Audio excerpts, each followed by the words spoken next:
এত কাছে আছো তুমি, তবু দূরে মনে হয়।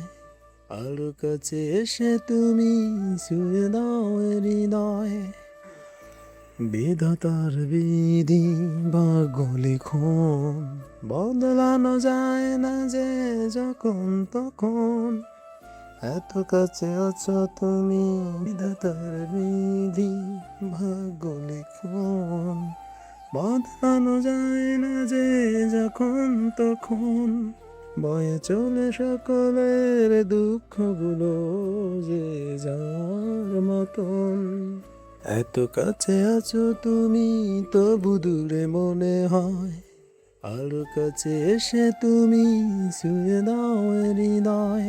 তাকে বলা হয়নি ভালোবাসি। সে জানে না তার প্রতিটি হাসির মাঝে কেউ খুঁজে পায় পৃথিবীর সব সুখ। সে জানে না তার ব্যথা কেউ নিজের মতো করে অনুভব করে আড়ালে। জানলেও কি কিছু বদলাতো? একতটা একতরফা ভালোবাসা একটা দুর্ঘটনা। ভালোবাসার সীমানা পেরিয়ে শুধু তোমার জন্য। শিকদার বাড়িতে বিয়ের ধুম পড়েছে। শিকদার পরিবারের দ্বিতীয় কন্যা প্রমিতা শিকদারের গায়ে হলুদ। মেয়েটি বৈচিত্র্যময় সৌন্দর্যের অধিকারী। তার গায়ের রং খুব একটা ফর্সা নয়, আবার একেবারে শ্যামলাও বলা চলে না। এই মেয়েটি ছাড়া পুরো বংশের সবাই গৌরবর্ণের। যাই হোক, মেয়েটিকে মায়াবী বলা চলে। শিকদার বংশের একটি কঠোর নিয়ম রয়েছে, শিক্ষা সম্পন্ন না হলে বিয়ে দেওয়া হয় না। প্রমিতা এই বছরই মাস্টার্স শেষ করে বিয়ের পিঁড়িতে বসতে চলেছে। পাত্র পূর্ব নির্ধারিত। রফিক তালুকদারের একমাত্র ছেলে সাদিক তালুকদার। ব্যবসায়ী পরিবার, সব দিক থেকেই ভালো হওয়ায় প্রমিতার বাবা খালিদ শিকদারের কোনো আপত্তি ছিল না। এদিকে ষোড়শী কন্যা প্রিয়তা, আমাদের গল্পের নায়িকা, পুরো বাড়ি দৌড়ে বেড়াচ্ছে। পেছনেই তার চাচাতো বোন পরিণীতা। তারা প্রায় একই বয়সী, তাই সম্পর্কটা বোনের চেয়েও বেশি বন্ধুত্বের। প্রিয়, ধীরে দৌড়া, পড়ে যাবি তো। বলবো তো। তনয় শিকদার প্রিয়তা পড়ে না বলেই দৌড়ে গিয়ে মেজে অপর রুমে ঢুকে গেল। এই বাড়ির সবচেয়ে আদরের সদস্য, বিশেষ করে এই বাড়ির কর্তা সাদমান শিকদারের সবচেয়ে প্রিয় কন্যা হলো প্রিয়তা। সাদমান শিকদারের কাছে প্রিয়তা তার প্রয়াত মা আঞ্জুম নাহার বেগমের প্রতিচ্ছবি। প্রিয়তার চেহারা, চোখ মুখ, চলাফেরা, ব্যক্তিত্ব, কথা বলার ধরন, চঞ্চলতা সবকিছুই তার মায়ের মতো। তাই তিনি প্রিয়তাকে নিজের মায়ের আসনে বসিয়েছেন। সাদমান শিকদার গম্ভীর প্রকৃতির মানুষ হলেও প্রিয়তার কাছে তিনি একেবারেই নরম স্বভাবের। শিকদার বংশের মান-মর্যাদা বর্তমানের চেয়ে অতীতে অনেক বেশি ছিল। তার মূল কারণ হলো শিকদার বংশের পূর্বপুরুষরা জমিদার ছিলেন। একসময় গোটা রায়পুরের জমিদার ছিলেন সাদমান শিকদারের বাবা জিহাদ শিকদার। বর্তমানে জমিদারি প্রথা না থাকায় তাদের জমিদারি নেই, তবে জমিদার সুলভ মান মর্যাদায় এক বিন্দুও ভাটা পড়েনি। শিকদাররা এখনও অতীতের মতোই সম্পদশালী, তার চেয়েও বেশি আত্মমর্যাদাশীল, চলাফেরায় তেজস্বী ও ব্যক্তিত্ববান। জমিদার সুলভ সুদর্শন চেহারাও এখনও বিদ্যমান। বর্তমানে রায়পুরের ২০০ বছরের পুরনো জমিদার বাড়িটি আর নেই। ২০ বছর আগে পুরনো জমিদার বাড়িটি ভেঙে সেখানে নতুন বাড়ি নির্মাণ করেন সাদমান শিকদার। পুরনো জমিদার বাড়ির চেয়েও বড় পরিসরে আধুনিকভাবে নির্মিত ৪ তলা বিশাল বাড়িটির প্রতিটি কোণায় আভিজাত্য তেজ ছড়িয়ে আছে। সেই সুবিশাল বাড়িটির নাম প্রণয়কুঞ্জ। প্রণয় সাদমান শিকদারের বড় ছেলে, তাই এই প্রজন্মের বড় সন্তানের নামে এই বাড়ির নামকরণ করা হয়। প্রণয়কুঞ্জের সুবিশাল বাড়ির পেছনে অবস্থিত ২০০ বছরের পুরনো বিশাল পুকুর, যার গভীরতা ৪০ ফুট। আরও ৪ প্রজন্ম আগে নির্মিত এই পুকুরটির নাম রক্তপদ্ম পুকুর। এমন অদ্ভুত নামকরণের কারণ হলো এই পুকুরে ১২ মাস রক্তের মতো গাঢ় লাল রঙের পদ্মের সমাহার থাকে। পুকুরটির কাছ ঘেঁষে সুবিশাল বাড়ির চতুর্দিক ঘিরে রয়েছে সুউচ্চ সুপারি গাছ, যা ১৫ বছর আগে লাগানো হয়েছিল। বাড়ির গেট থেকে শুরু করে মূল দরজা পর্যন্ত চওড়া টাইলস বসানো রাস্তা। রাস্তার দুধারে সারিবদ্ধভাবে বিভিন্ন নামনাচানা ফুল গাছের সমাহার, যা লনের সৌন্দর্য আরও বাড়িয়ে তুলেছে। জমিদার বাড়ির ৪ কর্তার মধ্যে প্রধান কর্তা হলেন সাদমান শিকদার, আর বাকি ৩ জন হলেন তার ছোট ৩ ভাই খালিদ শিকদার, সাজিদ শিকদার ও সোহেব শিকদার। তাদের ৪ জনের স্ত্রীর নাম যথাক্রমে অনুসারী: বেগম সাদমান শিকদারের স্ত্রী তনুশ্রী, বেগম খালেদ শিকদারের স্ত্রী অনন্যা, বেগম সাজিদ শিকদারের স্ত্রী অর্থী, বেগম সাহেব শিকদারের স্ত্রী অনুসারী, বেগম সাদমান শিকদারের স্ত্রী তনুশ্রী, বেগম খালেদ শিকদারের স্ত্রী অনন্যা, বেগম সাজিদ শিকদারের স্ত্রী অর্থী, বেগম শোয়েব শিকদারের স্ত্রী। তারা চারজন মূলত চার বোন, যারা চার ভাইকে বিয়ে করে এক বাড়িতে বধূ হয়ে এসেছিলেন। সাদমান শিকদারের 5 সন্তান। আবরার শিকদার প্রণয়, বয়স 29 বছর, রাজানু শিকদার রাজ, বয়স 26 বছর, আহনাব শিকদার প্রেম, বয়স 24 বছর, তনুজা শিকদার প্রেরণা, বয়স 21 বছর, অনুজা শিকদার পরিণীতা, বয়স 17 বছর। খালেদ শিকদারের 4 সন্তান। প্রহেলিকা শিকদার, বয়স 27 বছর, প্রমিতা শিকদার পৃথা, বয়স 25 বছর, সমুদ্র শিকদার, বয়স 23 বছর, অরণ্য শিকদার, বয়স 21 বছর। সাজিদ শিকদারের 2 সন্তান। প্রতীক শিকদার প্রথম, বয়স 27 বছর, তনয়া শিকদার প্রিয়তা, বয়স 16 বছর। সোহেব শিকদারের 3 সন্তান। ধীরা শিকদার, বয়স 13 বছর, তরি শিকদার, বয়স 10 বছর, তন্ময় শিকদার, বয়স 8 বছর। এই হলো বিশাল শিকদার বংশের বর্তমান অবস্থা। এই বিশাল বংশধরদের মাঝে মাত্র 3 জন বিবাহিত, বাকিরা সবাই অবিবাহিত। সাদমান শিকদারের বড় ছেলে প্রণয়ের সঙ্গে বিয়ে হয়েছে খালেদ শিকদারের বড় মেয়ে প্রহেলিকার। খালেদ শিকদারের দ্বিতীয় কন্যা পৃথার বিয়ে এখনো চলমান। শিকদার বাড়িতে মানুষে গিজগিজ করছে। 4 তলা বাড়ির কোথাও একটুও খালি জায়গা নেই, সব জায়গায় মেহমান।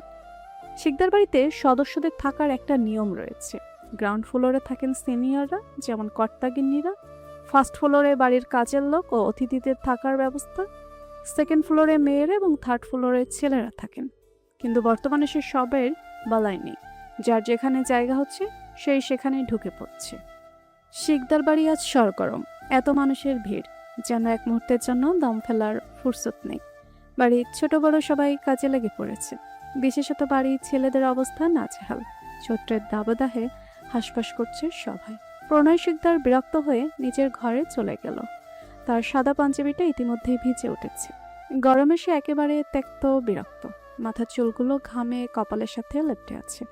6 ফুট 1 ইঞ্চি উচ্চতার সুদর্শন এই যুবক শিকদার বংশের গর্ব ও সবচেয়ে সুদর্শন পুরুষ ও প্রখর ব্যক্তিত্বের অধিকারী।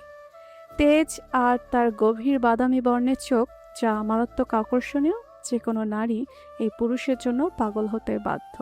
প্রণয় চলে যেতেই কেউ একজন আড়াল থেকে বেরিয়ে এলো। তার চোখে জোড়া ছলছল করছে। অন্যদিকে শিকদার বাড়ির বিশেষ অতিথি মির্জা পরিবার এসে হাজির। তাদের সঙ্গে এসেছেন পরিবারের 4 কর্তা ও তাদের স্ত্রীরা। কর্তার দল চলে গেলেন লাইব্রেরিতে, আর তাদের গিন্নিরা চলে গেলেন রান্নাঘরে। ভাবি কেমন আছেন? ভালোই আছি। মেয়ের বিয়ে বলে কথা, একটুও ফুরসত নেই। রোহিণী বেগম অপলক তাকিয়েছিলেন অনুশ্রী বেগমের দিকে। এই পঞ্চশোর্ধ্ব নারীকে দেখে বোঝার উপায় নেই যে তিনি এত বড় ছেলে মেয়েদের মা। ভাবি প্রেরণা কোথায়? কি জানি মেয়েটা কোথায় আছে। এদিকে তন্ময় লাফিয়ে এসে সোফায় বসে পড়ল তার বোনেদের পাশে, যেখানে তারা আপুরা অন্যরা বসে গল্প করছিল। সে এসে এক ঝটকায় প্রিয়তার হাত থেকে চকলেটের প্যাকেট ছিনিয়ে মুখে পুরে দিল। প্রিয়তা তো রেগে লাল। তন্ময়, এই তন্ময়ের বাচ্চা, আজ তোকে আমি খাচ্ছি। বলে এক দৌড়ে তন্ময়ের দিকে তেড়ে গেল। তন্ময় এমন ভাব করলো যেন তার চেয়ে নিরীহ কেউ নেই। আমার চকলেট দে। মুখে দিয়ে দিয়েছি, আর নিবি? প্রিয়তা রেগে তেলে বেগুনে জ্বলে উঠল। মনে মনে ভাবল, হাত থেকে মুখে কেন? ভাবার পর আর এক মুহূর্ত দেরি না করে তন্ময়ের চুল টেনে ধরল। তন্ময় বা কিসে কম যায়, সেও প্রিয়তার চুল টেনে ধরে 2 ভাই বোন চুলাচুলি শুরু করে দিল। এত জোরে টানাটানিতে দুজনের চোখে পানি এসে গেল, কিন্তু কেউ কাউকে ছাড়ল না। বসার ঘরে সবাই হাঁ করে সার্কাস দেখছিল। সবাই অধীর আগ্রহে দেখতে লাগলো পরবর্তী সিনে কি হয়। খেলা জমে উঠেছে। পুচকি, যা পপকর্ন নিয়ে আয়, খেতে খেতে সার্কাস দেখি। ঠিক তখনই বজ্রকণ্ঠে ধমক এলো। থামো। সবাই দেখল প্রণয় দাঁড়িয়ে আছে, চোখ মুখ শক্ত। তন্ময় মুহূর্তের মধ্যে ভদ্র হয়ে গেল, আর প্রিয়তা মাথা নিচু করে চুপ করে রইল। কি হচ্ছে এখানে? ভাইয়া আমি কিছু করিনি, আপু আমার চুল ধরে টানাটানি করছে। প্রিয়তা কিছু বলল না, শুধু মাথা নিচু করে রইল। ঘরে যা। সবাই চুপ। প্রহেলিকা আপুর কপাল ভালো, এমন একটা অ্যাটম বম পেয়েছে। প্রিয়তা আর কিছু না বলে চলে গেল নিচের ঘরে। প্রহেলিকা মা চাচিদের সঙ্গে কাজ করছিল। হঠাৎ স্বামীর কথা মনে পড়ল, তাই সে ঘরে গেল। গিয়ে দেখল প্রণয় নেই। এতক্ষণ কাজ করে সে অনেক ক্লান্ত, তাই একটু বিশ্রাম নেওয়ার উদ্দেশ্যে শুয়ে পড়ল। তখন বিকাল ৩টা বাজে। প্রিয়তা গা ধুয়ে ওয়াশরুম থেকে বেরিয়ে এলো, মুখটা থমথমে। মাথা থেকে তোয়ালের সরাতেই একরাশ ঘন মেঘের মতো লতানো চুল মুহূর্তেই কোমর ছাড়িয়ে হাঁটুর উপরে পৌঁছে গেল। প্রিয়তা মনে মনে বলল, এই হলো আমার এক জ্বালা। এই চুল শুকাতে 1 ঘন্টা লাগবে। কবেই কেটে কাঁধ অব্দি করে দিতাম, শুধুই পারছি না তার জন্য। সে বলেছিল। প্রিয়, তোর চুলগুলো অনেক সুন্দর, আমার খুব ভালো লাগে। ব্যাস, সেদিন থেকেই প্রিয়তা কখনো তার চুল কোমরের উপরে ওঠায়নি। পঞ্চদশী কিশোরী কন্যা, চন্দ্রগোলা রূপ, তার চেহারার লাবণ্য ও মাধুর্য যেন দিন দিন আলোড়িত হয়ে বাড়ছে। 5 ফুট 2 ইঞ্চির মেয়েটি তাদের বংশের সবচেয়ে সুন্দরী কন্যা বলা যায়।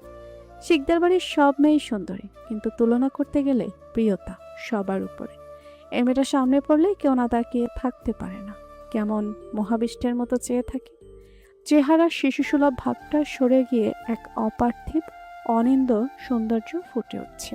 অতিরিক্ত সুন্দর ও মায়াবী চোখ, মেয়েটা গায়ের রং দুধে আলতা, একটু চেপে ধরলে যেন রক্ত বেরিয়ে আসবে। পানপাতার মতো মুখ, সুদীর্ঘ নীলাভ নেত্রযুগল, যা সব থেকে আকর্ষণীয়।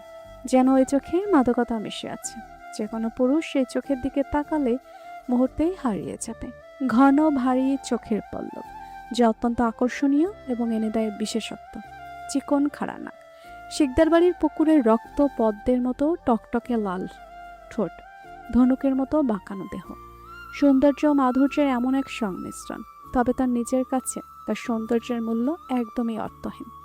যখন সবাই প্রশংসা করে, তখন তার ভিতর থেকে তাচ্ছিল্য ঠেলে বাইরে আসতে চায়।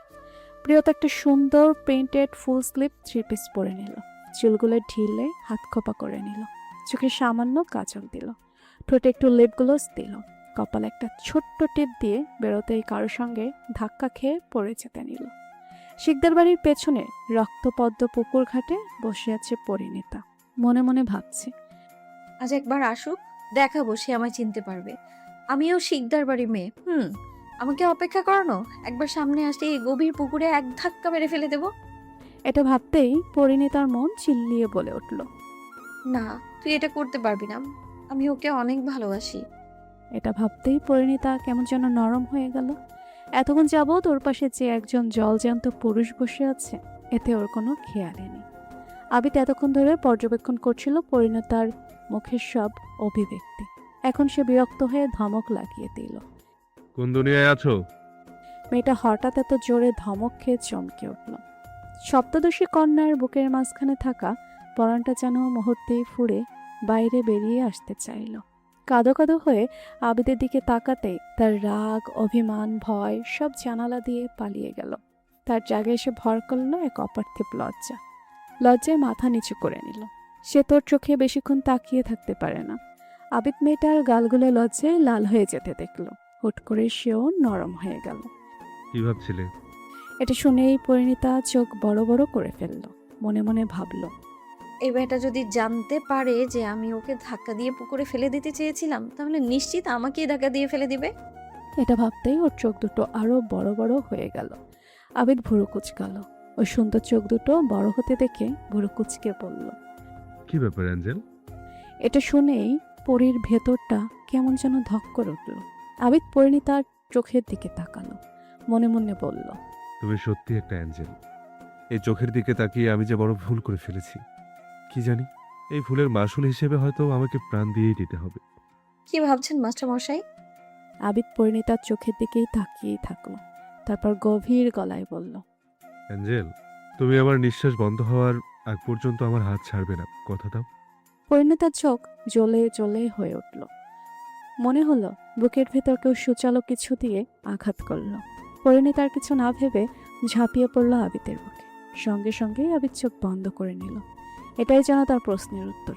দুজনের নিঃশ্বাসের গতি যেন অব্যক্ত প্রশ্নের উত্তর হয়ে উঠল। হয়ে গেছে, ছাড়ো।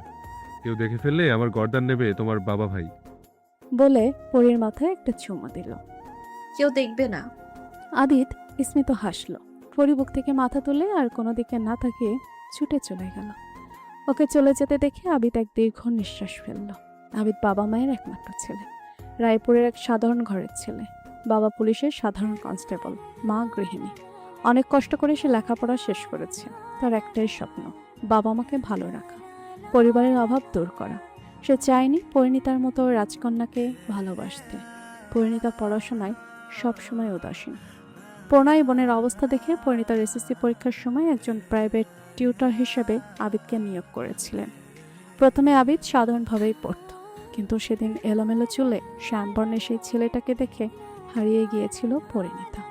আবিদ সব বুঝত, কিন্তু এসব পাত্তা দিত না। কোথায় আছে গরিবের ভালোবাসার অধিকার নেই, আবিদও সেটা মনে প্রাণে বিশ্বাস করত।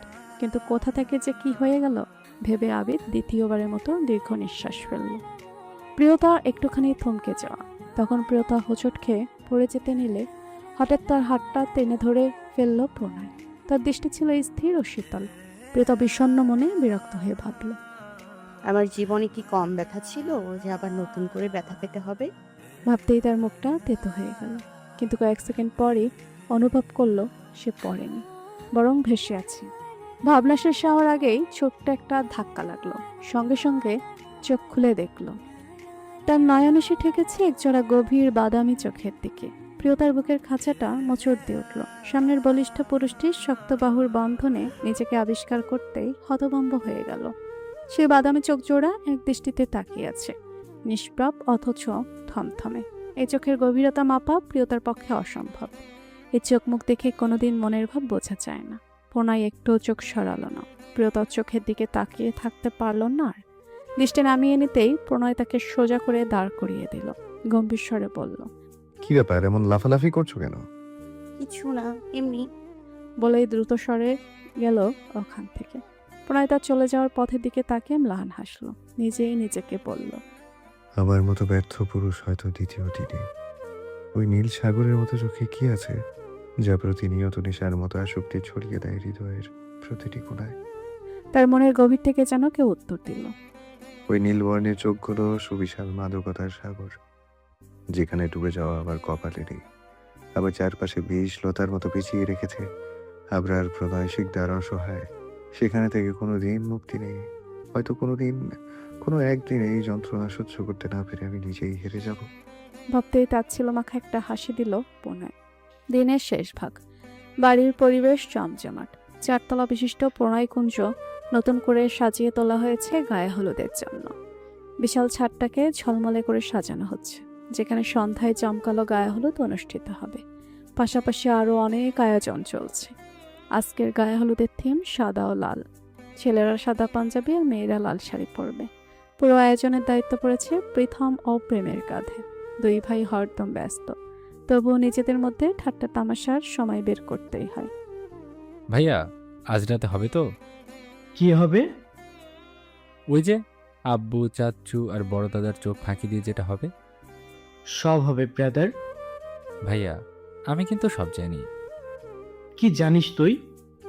প্রেম রহস্যময় হাসি দিল। প্রীতম যা বোঝার বুঝে গেল। সেও মুচকি হেসে বলল, আমিও সব জানি। প্রেমের মুখটা ফাটা বেলুনের মতো চিপসে গেল।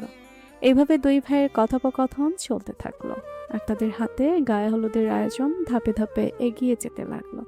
সন্ধ্যা ঘনিয়ে এলো। পৃথার ঘরে বসে আছে ওর সব বোন, কাজিন আর বান্ধবীরা। সবাই মিলে হই হুল্লোড় করছে আর পৃথাকে খেপাচ্ছে।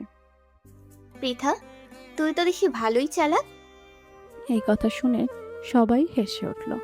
পৃথা রাগে লজ্জায় লাল নীল সবুজ হয়ে উঠল। তার বান্ধবী সাইরা হাসতে হাসতে বলল, বান্ধবী, বুদ্ধির খেলায় তুই সবার সেরা।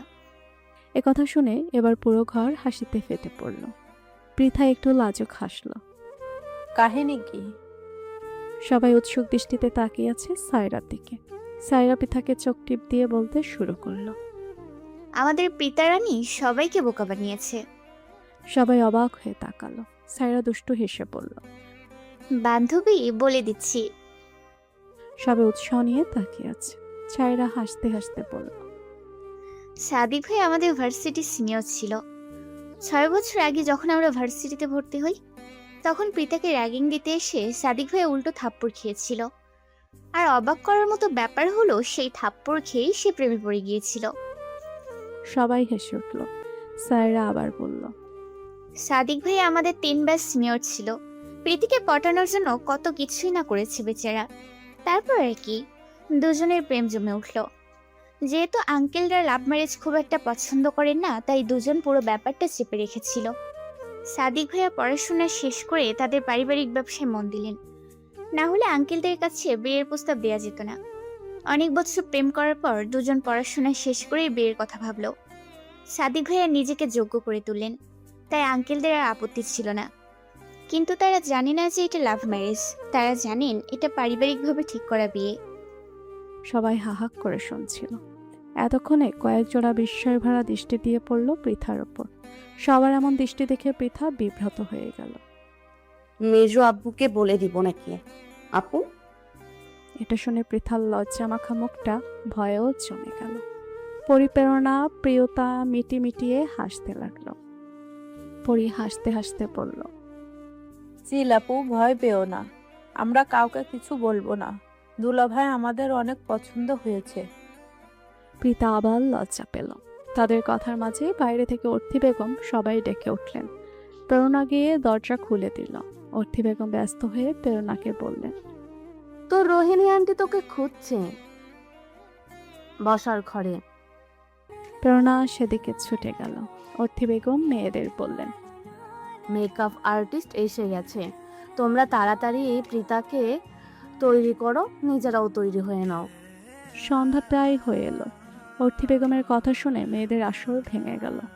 মেকআপ আর্টিস্ট পৃথাকে সাজাতে শুরু করলেন। সায়রা সারা সবাই নিজের ঘরে গিয়ে তৈরি হতে লাগলো। তন্ময় থরি পা টিপে টিপে বড় আপুর ঘরে গেল, কারণ তন্ময়ের মতে তার ভাই বোনগুলো বড়ই বেয়াদব। এরা শুধু ওর পেছনে লাগে। তন্ময় জানে বড় আপু হাজার গুণ ভালো। তন্ময় দেখলো প্রহেলিকা ঘুমাচ্ছে। কি করব? কি আর করব, দেখে তুলবো বলে দুজন একসাথে প্রহেলিকাকে ডাকতে লাগলো। এত ডাকাডাকিতে প্রহেলিকা বিরক্ত হয়ে ধরফড়িয়ে উঠল। উঠে দেখে ওর পুচকে ভাই বোন দাঁড়িয়ে আছে। প্রহেলিকা একটু বিরক্ত না হয়ে দুজনের গাল টিপে দিয়ে বলল। কি ব্যাপার ছোট খোকা? আপু, তুমি ছাড়া আমাকে আর কেউ ভালোবাসে না। আপু, আমাদের সাজিয়ে দাও। প্রেরণা প্রিয়তা আপুরা সাজিয়ে দেয়নি। সে কথা মতো প্রহেলিকা বলল। যাও, তোমাদের জামা নিয়ে আসো। আমি শাড়ি পরবো, কিন্তু কেউ আমাকে পরিয়ে দেয়নি। মায়া হলো প্রহেলিকার। নিজের ওয়ার্ড্রোব থেকে একটা সুন্দর লাল শাড়ি বের করে থরিকে পেরিয়ে দিল।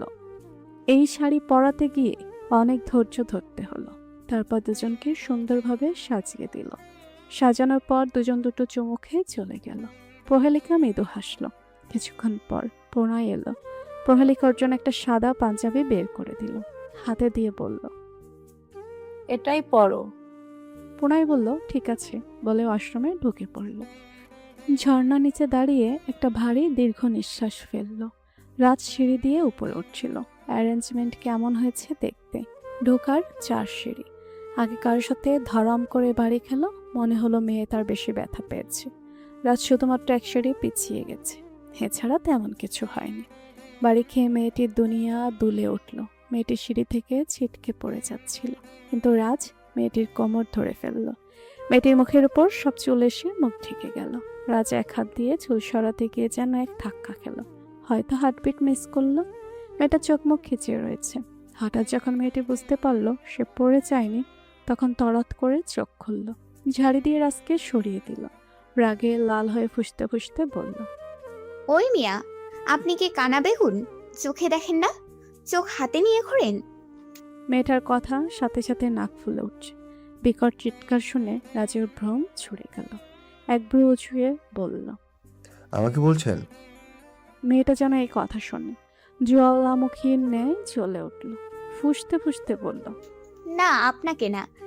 আমার সামনে একটা বড় বাদর দাঁড়িয়ে আছে, তাকে বলেছি। এবার রাজও রেগে গেল, বলল, আমিও আপনার মতো ঝগড়াটে মহিলা আরেকটাও দেখিনি। নিজে তো সুন্দরী মেয়ে দেখে গায়ে উঠে আসছো, আবার বড় বড় কথা বলছো। বাহ, বলো কে সুন্দরী? আশেপাশে তো আমি কোনো সুন্দরী দেখতে পাচ্ছি না, সামনে তো একটা নাগিন দাঁড়িয়ে আছে। এবার রাগ সামলাতে না পেরে মেয়েটি রাজের সুন্দর সেট করা চুলগুলো টেনে ধরল। এক চিল্লাচিল্লির শব্দ শুনে অরণ্য সমুদ্র পরিণীতা ছুটে এসে সামনের দৃশ্য দেখে বেক্কেল বনে গেল। তারা কয়েক সেকেন্ড একে অপরের মুখ চাওয়াচাই করতে লাগলো। কিছুক্ষণ পর ছুটে গেল পরিণীতা, বলল, এসব কি করছিস পূর্ণতা? কানা বেগুনকে আজকে আমি ভর্তা বানিয়ে ফেলবো। কানা বেগুন কে? কেন চোখে দেখিস না? আমার সামনেই তো দাঁড়িয়ে আছে। এবার পূর্ণতা রেগে গিয়ে বলল, এটা কোনো কানা বেগুন না, এটা আমার ভাই। এ কথা শুনে পূর্ণতা নাকমুখ কুচকে পড়ল। এই জন্য এটা এমন। আবারও নাকমুখ কুচকালো, হাত দিয়ে মাছি তাড়ানোর মতো করে বলল, ছেয়ে ছেয়ে বলতে বলতে সিঁড়ি দিয়ে নেমে চলে গেল।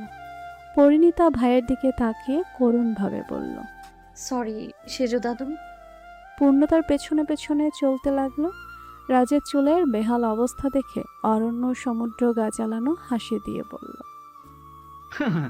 ব্রাদার কেমন লাগলো? রাজ চোখ রাঙালো। তারা দুজন তার চোখ রাঙানিকে পাত্তা না দিয়ে একে অপরের কাঁধে হাত রেখে বলল, হয় হয়, এমনি হয় বলে। গান গাইতে গাইতে চলে গেল। রাজ একটু বাঁকা হেসে বলল, আবার দেখা হলে তোমাকে দেখে নেব মিস সুন্দরী। আরেকবার সামনে পেলে কানা বেগুনকে পিস পিস করে নুন হলুদ মাখাবো। ফর্সা মুখ লাল হয়ে আছে। পূর্ণতা চৌধুরী বন্যা বিশিষ্ট ফারহান চৌধুরীর দুই মাত্র সন্তানের মধ্যে দ্বিতীয়, ভীষণ মেজাজি, কিন্তু মনটা অনেক ভালো ও নরম। যার সাথে ঝামেলা হয়ে যেত তার মুখ আর কখনো দেখতে চায় না। প্রিয়তা নিজের ঘরে বসে আছে। সন্ধ্যা 6:30। 7টা থেকে গায়ে হলুদের অনুষ্ঠান শুরু হবে, কিন্তু প্রিয়তার কোনো হেলদোল নেই। তার নীলাভ অতি মায়াবী চোখের কর্নিশ পেয়ে অবিরাম গড়িয়ে পড়ছে নোনা জলের স্রোত। তা মুছে ফেলার কোনো প্রয়াস নেই। হাঁটু অবধি সমান লুটিয়ে থাকা চুলগুলো টাইলসের মেঝেতে অবহেলায় ছড়িয়ে আছে। মাথাটা কাঠের খাটের সঙ্গে হেলান দেওয়া। কে বলবে এতটুকু মেয়ের মনের ভেতর কাল বৈশাখী বয়ে যাচ্ছে? কেউ বুঝতে পারছে না। ওই সুন্দর মুখের পেছনের বিষণ্ণতা কেউ দেখছে না। কিছু ব্যথা হয়তো একান্তই ব্যক্তিগত হয়, যা আমরা সবার সামনে দেখাতে পারি না, বলতে পারি না। না বললে হয়তো সে কোনোদিনই বুঝবে না। নিষ্পাপ মনের ভালোবাসা কেউ দেখবে না, সবাই অপরাধ দিয়ে কলঙ্ক লেপে দেবে। এসব ভাবতে ভাবতেই তার ছেলের হাসি ফুটে উঠল প্রিয়তার ঠোঁটে। তখন থেকে দরজায় ঠকঠক আওয়াজ হচ্ছে। বুঝতে পারেনি সে। ওর বেস্ট ফ্রেন্ড ইনায়া দাঁড়িয়ে দরজা ধাক্কাচ্ছে। প্রিয়, দরজা খোল, কতক্ষণ ধরে ডাকছি। মেয়েটার চেঁচামেচিতে বিরক্ত হয়ে প্রিয়তা চোখ মুখ মুছে নিয়ে মেঝে থেকে উঠে দাঁড়ালো। দরজা খুলতেই দেখলো ইনায়ার রাগে লাল হয়ে দাঁড়িয়ে আছে, কিন্তু প্রিয়তা পাত্তা দিল না। ইনায়া কটমাট করে তাকিয়ে বলল, মরে গেছিস নাকি? কতক্ষণ ধরে ডাকছি। কিছু না। ইনায়া বিরক্ত হয়ে মনে মনে বলল, যার জন্য এত কষ্ট সে তো দিব্যি সুখে আছে। মুখে বলল, তুই আবার কে দিছিস? উত্তর দিল না প্রিয়তা, শুধু বলল, তুই বস, আমি ফ্রেশ হয়ে আসছি। বলে ওয়াশরুমে ঢুকে গেল। এনসে ইনায়া মনে মনে ভাবল, আজ সবাই তোকে দেখবে, যেমন ভাবছি তেমন কাজ। সে প্রিয়তার ওয়ার্ড্রোব খুলে গায়ে হলুদের জন্য আনা বিশেষ শাড়িটা বের করলো। শাড়িটা খুবই সুন্দর। কে এনেছে জানে না ইনায়া, তবে এটা যে প্রিয়তার জন্যই তা নিশ্চিত। প্রিয়তা ওয়াশরুম থেকে বেরিয়ে বলল, কি করছিস? দেখবি ডার্লিং, অপেক্ষা কর। প্রিয়তা চোখ ছোট ছোট করে বলল, আর ঠিক তখনই ইনায়া ওর হাতে প্যাকেটটা ধরিয়ে দিল। শাড়িটা পরে নে। আমি শাড়ি পরতে পারবো না। ইনায়া নাছোড়বান্দা, শাড়ি তো পরতেই হবে। প্রিয়তা তর্ক পছন্দ করে না, তার কথা না বাড়িয়ে শাড়িটা নিয়ে ওয়াশরুমে ঢুকে গেল। এদিকে ইনায়া সাজানোর জন্য মেকআপ ও জুয়েলারি বাছাই করতে লাগলো। প্রিয়তা যখন শাড়ি পরে বের হলো, ইনায়ার চোখ চড়া হয়ে গেল। মাশাআল্লাহ। সে নিজেই তাকিয়ে থাকতে পারছে না। প্রিয়তা বিরক্ত হয়ে বলল, কি দেখছিস? ইনায়া মনে মনে উল্লাসে চিৎকার করে উঠল, যেমন ভেবেছিল তেমনই হয়েছে। মুখে কিছু না বলে প্রিয়তার হাত ধরে চেয়ারে বসিয়ে দিল। তারপর ওকে সাজাতে লাগলো। হালকা মেকআপ, কাঁচা ফুলের গয়না, ঠোঁটে গাঢ় মেরুন রঙের লিপস্টিক, নীলাভ চোখ দুটোয় হালকা কাজল আর আইলাইনার, গালে সামান্য ব্লাশার। 10 মিনিট পর সে বিস্ময়ে তাকিয়ে থাকলো। আমি ছেলে হলে না তোকে নিয়েই পালিয়ে যেতাম প্রিয়। প্রিয়তা হেসে ফেলল। ইনায়া বলল, তুই বস, আমি রেডি হয়ে আসছি। তারপর সে শয়তানি হাসি দিয়ে বের হয়ে গেল। গায়ে হলুদের আসর, পিতাকে মঞ্চে বসানো হয়েছে। মেয়েটাকে অসম্ভব সুন্দর লাগছে আজ। অনুষ্ঠানের থিম অনুযায়ী মেয়েরা লাল শাড়ি, ছেলেরা সাদা পাঞ্জাবি। শিকদার বাড়ির সব ছেলেদের জন্য একই ডিজাইনের পাঞ্জাবি এনেছে রাজ আর প্রীতম, আর মেয়েদের শাড়ির ডিজাইন আলাদা রাখা হয়েছে। সবাই একে একে হলুদ দিতে শুরু করলো। প্রথমে বড়রা, সাদমান শিকদার, খালিদ শিকদার, তারপর অন্যান্য ভাইয়ারা। এবার ছোটদের পালা, কিন্তু ছোটরা একটু পরে দেবে, আগে পার্টি হবে। প্রেরণা মাইক হাতে নিয়ে বলল, হ্যালো লেডিস অ্যান্ড জেন্টলম্যান, আমাদের গায়ে হলুদের আসল মজা এখন শুরু হবে। সবাই উত্তেজিত হয়ে তাকিয়ে আছে। স্টেজে বাজতে শুরু করলো মেরা ইয়ারকে সাদিহে। এরপর যেন চার পরেই মঞ্চে নেমে এলো। প্রিয়তা, পরিণীতা, পূর্ণতা, রিনায় ধীরে ধীরে নাচতে শুরু করলো। সবাই চমকে তাকিয়ে আছে। তাদের যেন স্বর্গের অপ্সরার মতো লাগছে। বিশেষ করে প্রিয়তার দিক থেকে কেউ চোখ ফেরাতে পারছে না। তার চুল হাঁটু অবধি উঠছে, নীলাভ চোখ দুটো চিকচিক করছে আলোয়। এই দৃশ্য দেখে কারো বুকে গভীরে আগুন লেগে গেল। সেই রূপে মুগ্ধ হওয়ার থেকে জ্বলছে বেশি। হাত মুষ্টিবদ্ধ হয়ে এলো, চোখের সাদা অংশ লাল হয়ে উঠল, কপালের শিরাগুলো ফুলে ফেঁপে উঠল। বুকে চেপে রাখা কষ্টের সঙ্গে রাগগুলো বেরিয়ে আসতে চাইল। জোরে জোরে কয়েকটা নিঃশ্বাস ফেলে আকাশের দিকে তাকিয়ে রইল। হয়তো মহান রবের কাছে কিছু একটা বলল, কিছু অনুরোধ, কিছু অতীত, কিছু ষড়যন্ত্র, কিছু সত্যি। এক হার না মানা পুরুষকেও হারিয়ে দেয়, বাধ্য করে নিজের প্রাণের চেয়েও প্রিয় জিনিস বা মানুষগুলোকে ত্যাগ করতে। কোনো এক সময় যাদের ছাড়া বাঁচার কথা কল্পনা করলেই মৃত্যুতুল্য পীড়া দিত, আর এখন তাকে ছাড়াই বাঁচতে হচ্ছে। তা ছিল হাসল সে। পুনরায় স্টেজের দিকে তাকিয়ে নিচে নেমে গেল। রাজার প্রীতম বুকে হাত দিয়ে দাঁড়িয়ে আছে। রাজ প্রীতমকে বলছে, মিস দাদান পরি। বলে বুকে হাত দিল রাজ। প্রীতম চোখ সরিয়ে বলে, হ্যাঁ পরি, আমাদের বোন। রাজ দাঁত কেড়ে কেক করে উঠল। রাগে রাগে দৃষ্টিতে বলল, আমি জানি পরি আমাদের বোন, আমি ওই পরির কথা বলছি না।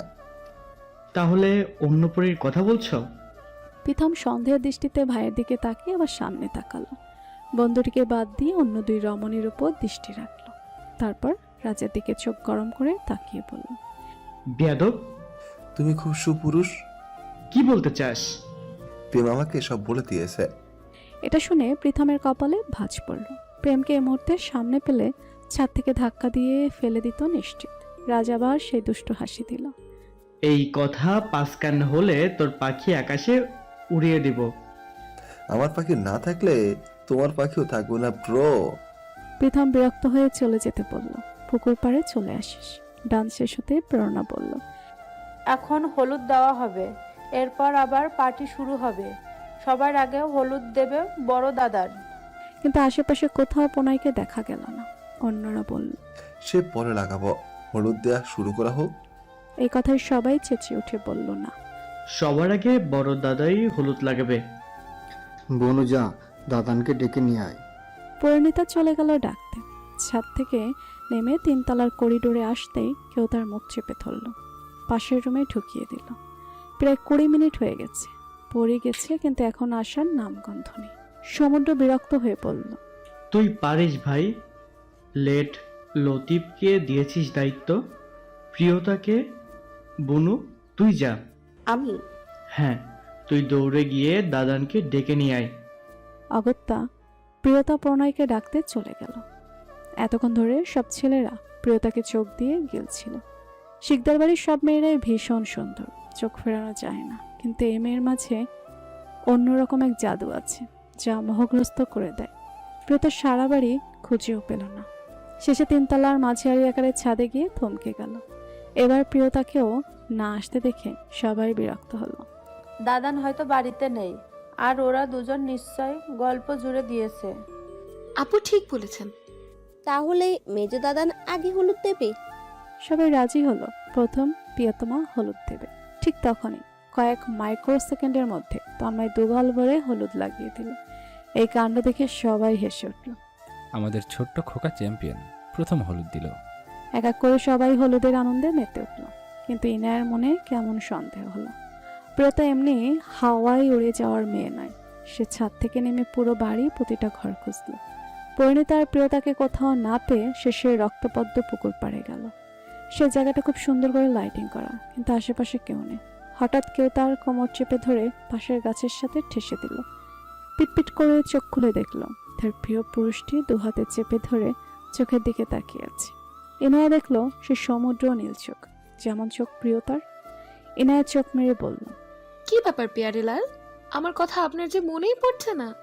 আমি ভাবলাম বিয়ে বাড়ির সুন্দরীদের ভিড়ে আমি আপনার চোখেই পড়ছি না।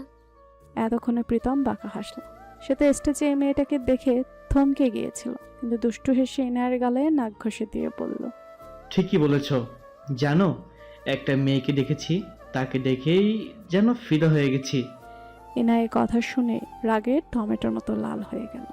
রাগে প্রীতমের বাহুতে জোরে সরে একটা কামড় বসালো। প্রীতম সামান্য মুখ পর্যন্ত করল না, আরও শক্ত করে জড়িয়ে ধরল। ঠোঁটের নিচের কালো তিলটায় আলতো করে চুমু খেয়ে বলল, আমার এমন টাটকা রসগোল্লা থাকতে আমি কেন বাইরের বাসি খাবারে নজর দিব? এই রসগোল্লা আমার সামনে লাল হওয়া বারণ, না হলে এক্ষুনি খেয়ে ফেলবো। সুগার। মুহূর্তে রাগ গলে গেল তার।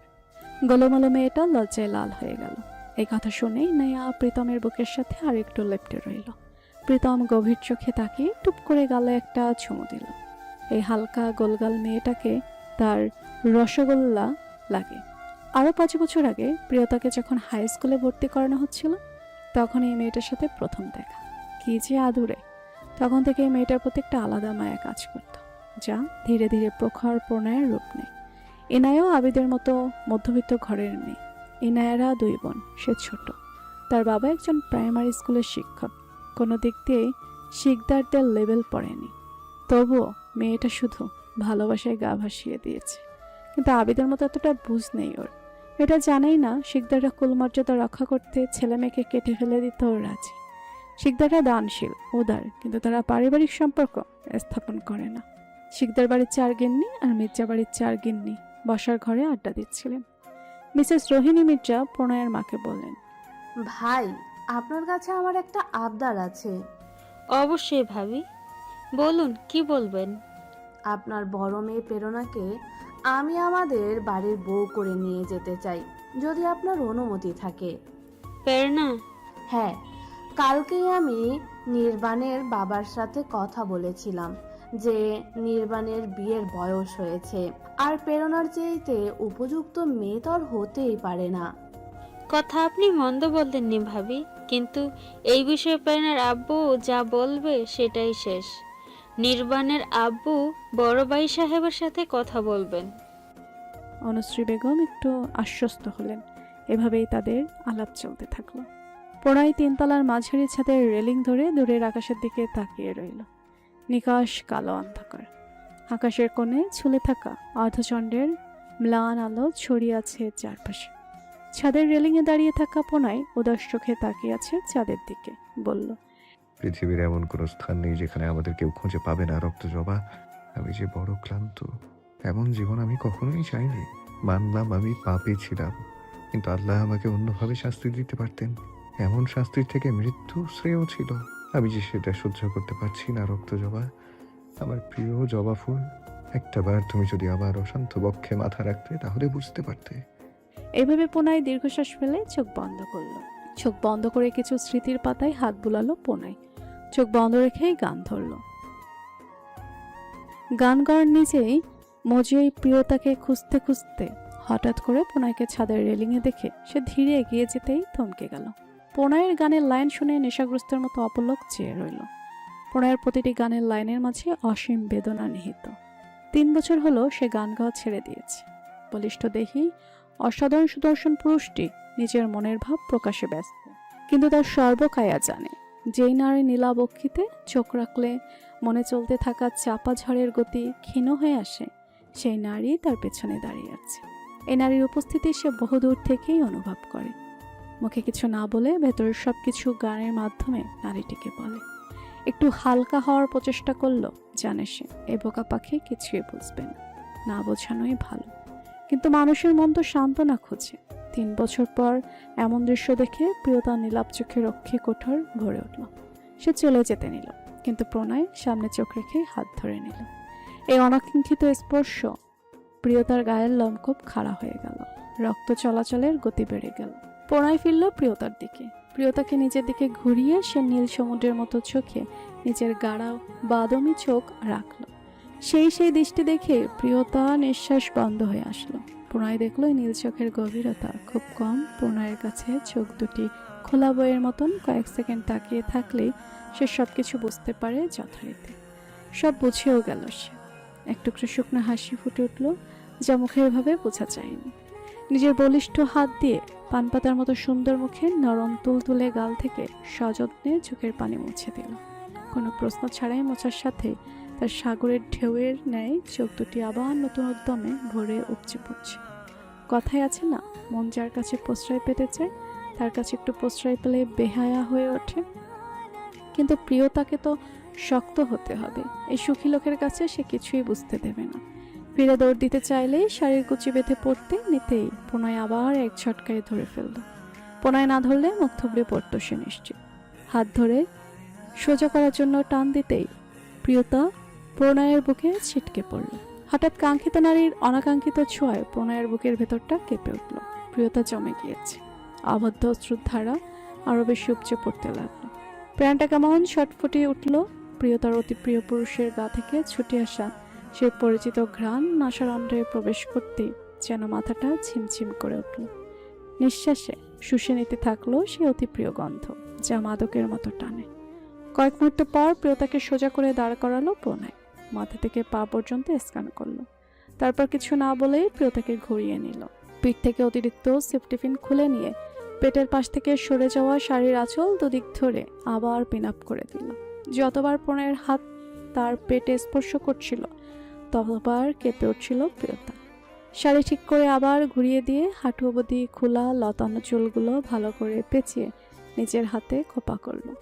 ছাদের সাদা গোলাপ গাছ থেকে একটি ডাঁটাসহ ফুল তুলে খোপায় গেঁথে দিল, যাতে চুল খুলে না যায়। পকেট থেকে রুমাল বের করে ঠোঁটে লিপস্টিক তুলতে লাগলো। প্রিয়তা অবাক চোখে তাকিয়ে রইল। প্রিয়তা তার কিছু বলার ভাষা নেই, হয়তো ইচ্ছেও নেই। তার জীবনে এমন মুহূর্ত অসম্ভব স্বপ্নের মতো। প্রণয়ের সুন্দর মুখের দিকে তাকিয়ে ভাবল, আল্লাহ যদি এমন কিছু সময় আমাকে উপহার দেন, খুব একটা ক্ষতি হবে না। প্রিয়তা মাঝে মাঝে ভেবে পায় না এগুলো তার কি নিষিদ্ধ অনুভূতি। প্রিয়তা জানে সামনে দাঁড়ানো পুরুষটির উপর তার এক চুল পরিমাণও অধিকার নেই। সে সম্পূর্ণ অন্য কারো।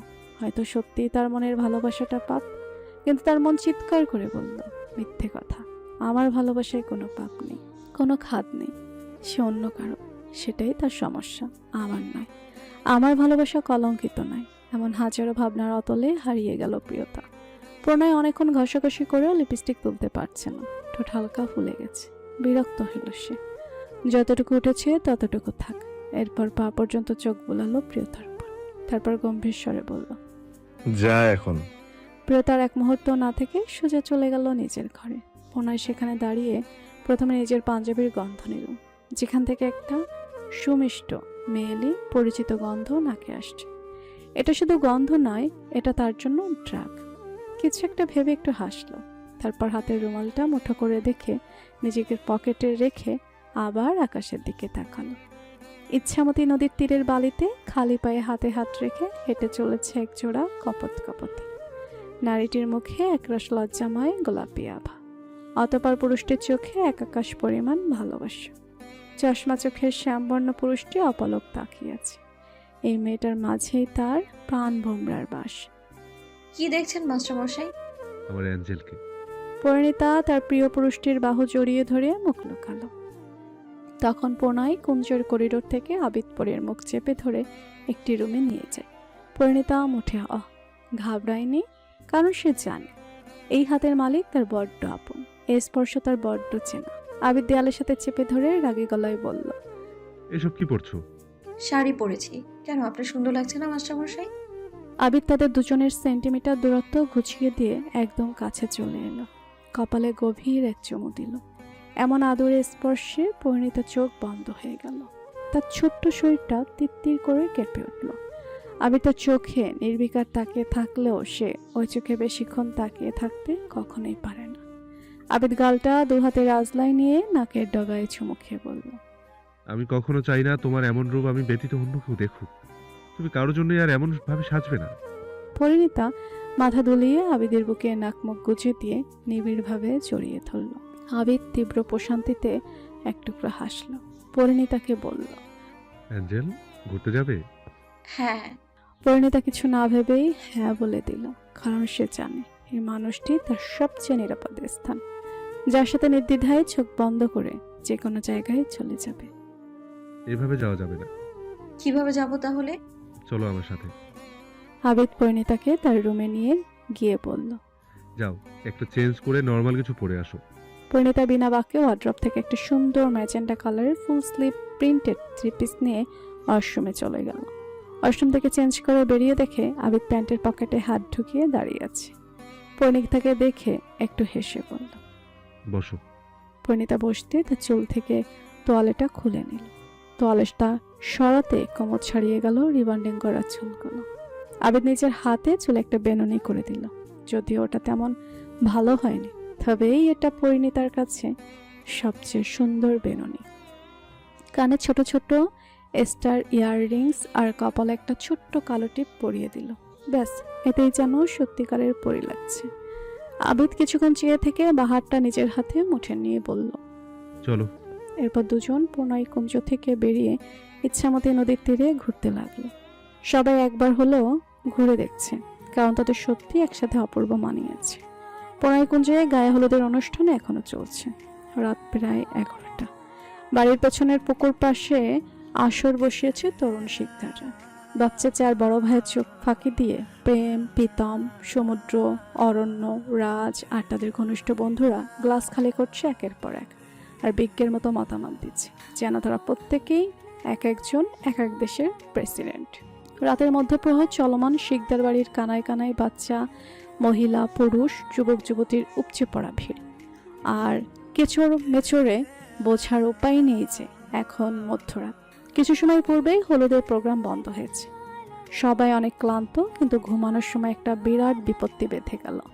আগের রাতে সবাই ঘরগুলিতে ঠেসে ঠুসে ফিট হয়ে গেলেও আজকে তার দ্বিগুণ পরিমাণ মানুষ। প্রণয়কুঞ্জের প্রতিতলায় 24টি করে মোট 96টি রুম রয়েছে, তাও আজকে আর জায়গা হলো না। তাই ঠিক করা হলো ছাদে, ড্রয়িং রুমে, চিলে কোঠায় সব জায়গায় ঘুমানো হবে। ঘরের বাইরের জায়গাগুলোতে পুরুষরা আর ঘরের ভেতরে মহিলারা ঘুমাবে। কিন্তু যত যাই হোক, 5টি নির্দিষ্ট রুমে কোনো অতিথি অনুমতি ছাড়া প্রবেশ করতে পারবে না, যথা বাড়ির 4 কর্তা এবং প্রণয় শিকদারের ঘর। পরিণীতা, প্রিয়তা, ইনায়া, পূর্ণতা, চিত্রা, মিষ্টি, প্রেরণা প্রিয়তার রুমে চলে এসেছে, যাতে তারা একটু স্বস্তিতে থাকতে পারে। তারা আবার এত মহিলার সঙ্গেও থাকতে পারবে না। সব মেয়েরা মিলে প্রিয়তার ঘরের দরজা বন্ধ করে দিল। আজকে তারা রাত জেগে গল্প করবে। কোথায় আছে মেয়েদের গল্পের শেষ? আর মেয়েগুলো যদি সমবয়সী হয় তাহলে তো কথাই নেই। প্রায় 1 ঘন্টা আগে প্রণয় খবর পেয়ে পুকুর পাড়ে গিয়েছিল। সেখানে গিয়ে দেখে তার গুণধর ভাইয়েরা একে অপরের উপর চিটপটাং হয়ে পড়ে আছে আর বিড়বিড় করছে। দৃশ্যটা দেখে প্রণয় বিরক্তিতে ভুরু কুঁচকে রহমান চাচাকে বলল, চাচা, পুকুর থেকে পানি তুলে এদের চোখে মুখে ছিটিয়ে দিন। রহমান চাচা ও তাই করলেন, কিন্তু এতে তাদের নেশা কমল না, বরং উল্টো। অরণ্য প্রণয়ের মাঝে কুহুকে দেখছে। কি সাংঘাতিক ব্যাপার! সে কোনো রকম টলতে টলতে প্রণয়ের সামনে এসে দাঁড়ালো। প্রণয় শীতল দৃষ্টিতে চেয়ে আছে, কোনো কথা বলছে না। যারা স্বাভাবিক অবস্থায় তারা বড় দাদানের সামনে মেপে মেপে কথা বলে, নেশার ঘরে তার থেকে নিজের প্রেমিকা লাগছে। অরণ্য প্রণয়ের গায়ে হাত দিয়ে বলল, চিত্রা, তুমি এত শক্ত, লম্বা আর মোটা কেমন করে হলে? বলে গালে হাত দিতে অনুভব করলো হাতে খোঁচা লাগছে। এটা দেখে অরণ্য কাঁদো কাঁদো হয়ে পড়ল। তোমার উপর কি বেটা ভূত ভর করেছে? প্রণয় এই মাতলামি আর সহ্য করতে না পেরে বাঘের মতো গর্জন করে ধমক দিল। চুপ! ধমকে সবাই কেঁপে উঠল। একেবারে ভদ্র বাচ্চার মতো শান্ত হয়ে দাঁড়িয়ে গেল। তাদের 30% নেশা কেটে গেছে। প্রণয় রহমান চাচাকে বলল। চাচা এদেরকে লেবু পানি খাওয়ান, নেশা না ছাড়া পর্যন্ত থামবেন না। বলে সে চলে গেল। রহমান চাচা এতক্ষণ ভয়ে কাঁপছিলেন। ধমক শুনে লাফিয়ে উঠলেন। এই পুরো ঘটনা 3 তলায় প্রিয়তার রুমের ব্যালকনি থেকে মেয়েরা দেখছিল। তারা হাসতে হাসতে একজন আরেকজনের উপর গড়িয়ে পড়ছিল। সেই ভয় পেয়েছে। এই কথা শুনেই মেয়েরা আবার ঘর কাঁপিয়ে হেসে উঠল। চৈত্র মাসের ভ্যাপসা গরমে প্রাণীগুলো অতিষ্ঠ হয়ে উঠেছে।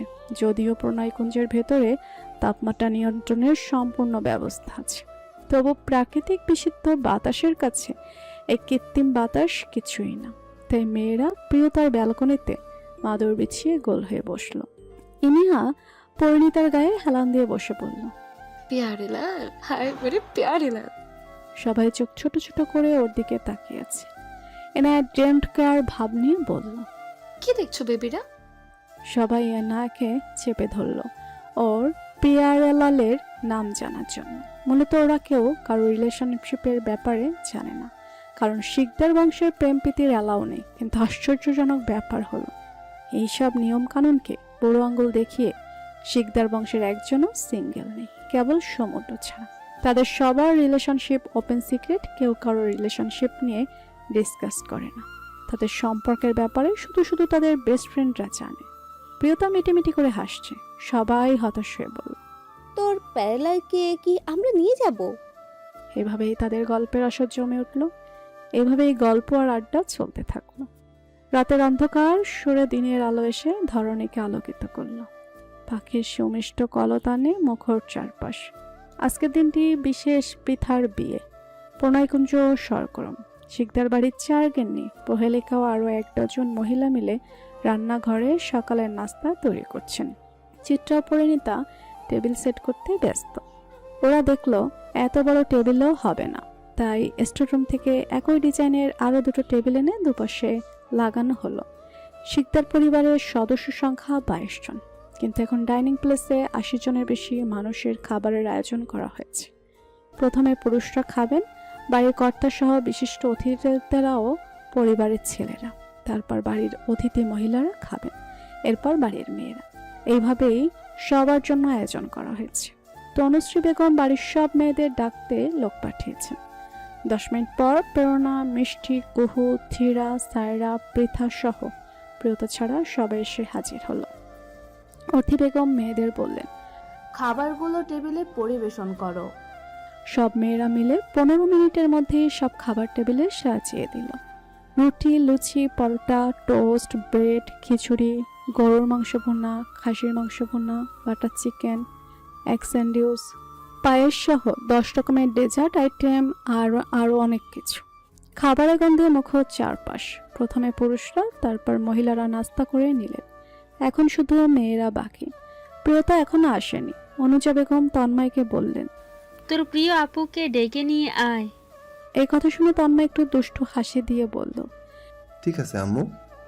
প্রিয়তা মরার মতো ঘুমাচ্ছে, কারণ সারা রাতের আড্ডা দিয়ে শেষ রাতের দিকে তার ঘুম এসেছে। লতানো চুলগুলো বিছানা ছাড়িয়ে ফ্লোরে লুটুপুটি খাচ্ছে। তন্ময় পা টিপে টিপে তার আপুর রুমে ঢুকলো। গিয়ে দেখে তার আপু গভীর ঘুমে ডুবে আছে। এখন তাকে তুলে নিয়ে গিয়ে ফেলে দিল, সে বুঝবে না। তা একটা শয়তানি বুদ্ধি মাথায় এলো। সে কানের পাশে মুখ এনে জোরে চিৎকার দিল। আপু, এমন চিৎকার শুনে প্রিয়তার হার্ট অ্যাটাক হওয়ার উপক্রম হলো। ধরফড়িয়ে উঠল সে। একটু জন্য সে পটল তুলে নেয়। রাগী দৃষ্টিতে সামনে তন্ময়কে হাসতে দেখে রাগটা যেন মাথায় চড়ে গেল। সে তন্ময়ের চুল টেনে ধরে পড়ল। তুই কি আমার ভালো দেখতে পারিস না, পেট মোটা? আমার কি দোষ? আম্মু তো তোমাকে ডেকে আনতে বললো। দূর হ আমার চোখের সামনে থেকে।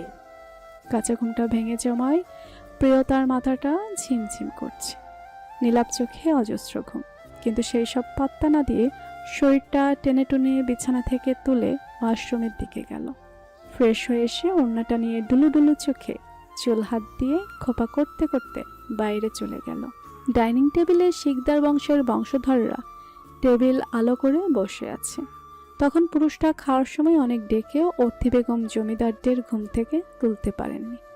সবার খাওয়া শেষ, বাড়ির মেয়েরা খাবে। এমন সময় জমিদাররা ডুলতে ডুলতে একজন ধপাস ধপাস করে চেয়ার টেনে বসল। কাল রাতে এক একজনকে রেহমান চাচা লিটার চারেক করে লেবু পানি খাইয়ে অনেক কষ্টে হুঁশ এনে সবার নিজ নিজ ঘরে পৌঁছে দিয়েছিলেন। সারা রাত প্রায় সবাই বেহুশ হয়েছিল, তাই তাদের এত দেরি হলো। প্রেম রাজকে ফিসফিস করে বলল, সেজ ভাইয়া, কালকে কি হয়েছিল? জানি না, মনে নেই। আমাদের ঘরে এনেছিল কে? কপালে শনি নাচছে তোমাদের। কেন কেন? প্রীতম কিছু বলবে, তখনই প্রিয়তা ডুলতে ডুলতে এসে প্রীতমের পাশের চেয়ারে ধপাস করে বসে ভাইয়ের কাঁধে মাথা এলিয়ে দিল।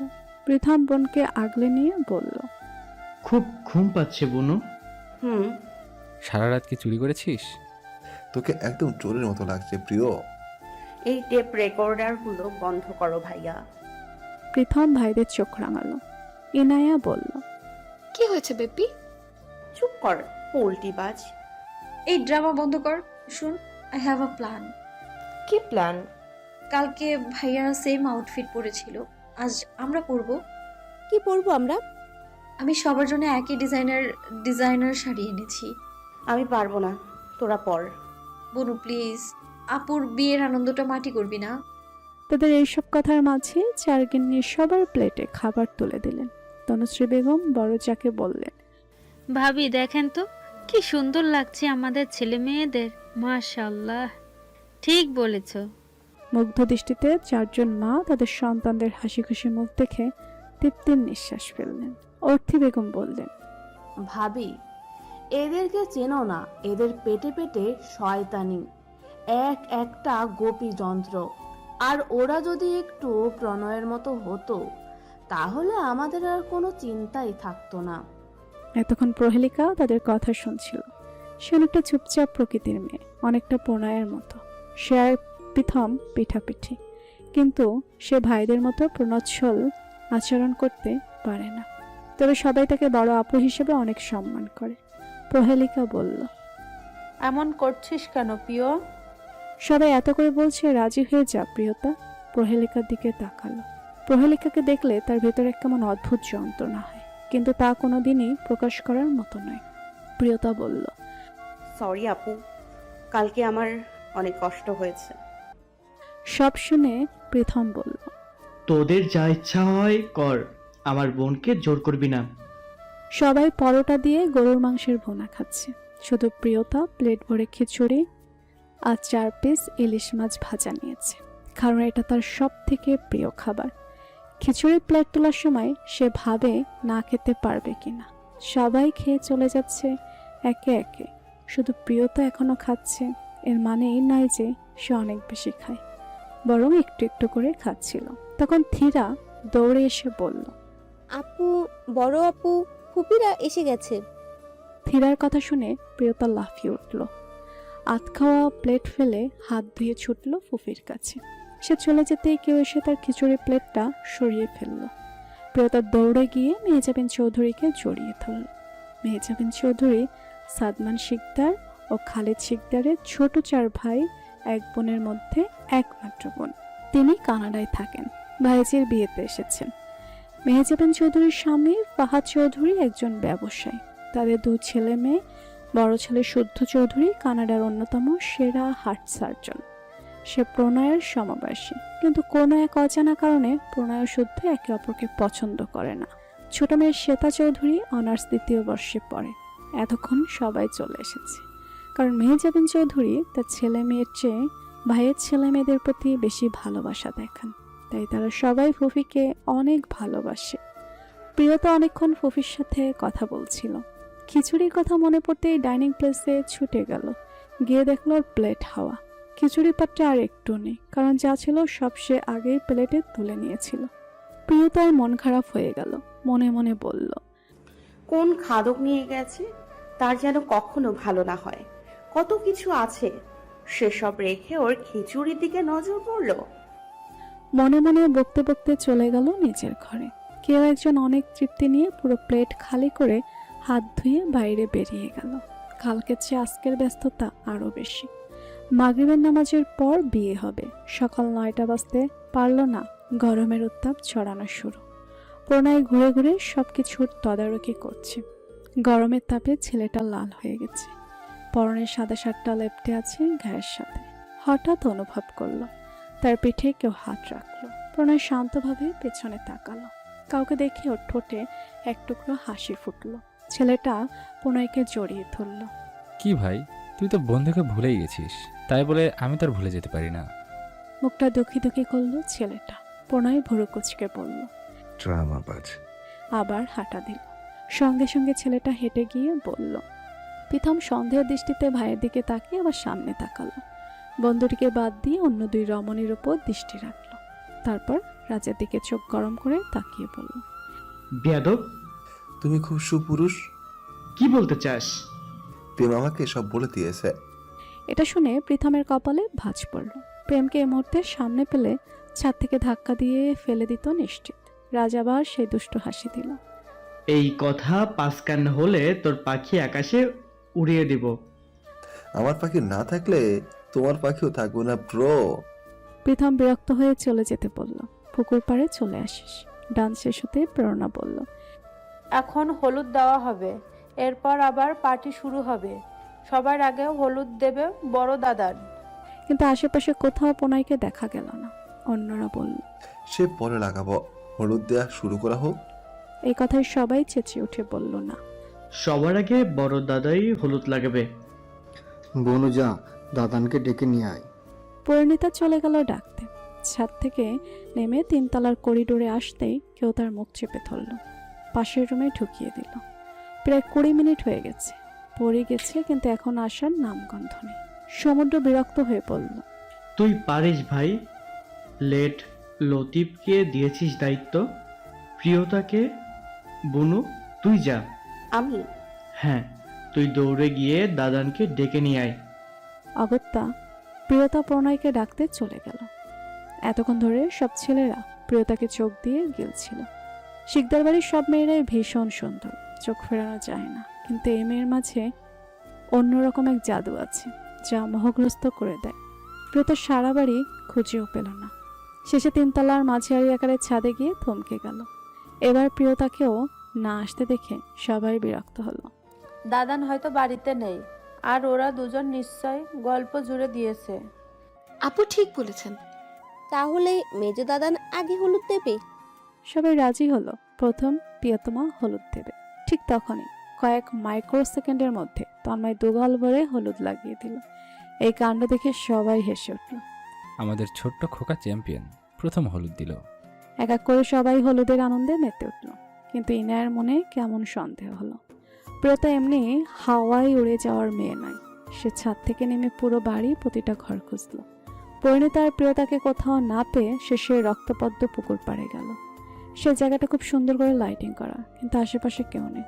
হঠাৎ কেউ তার কোমর চেপে ধরে পাশের গাছের সাথে ঠেসে দিল। পিটপিট করে চোখ খুলে দেখল তার প্রিয় পুরুষটি 2 হাতে চেপে ধরে চোখের দিকে তাকিয়ে আছে। ইনায়া দেখলো সে সমুদ্র নীল চোখ, যেমন চোখ প্রিয়তার।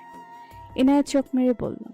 কি ব্যাপার পিয়ারেলাল, আমার কথা আপনার যে মনেই পড়ছে না?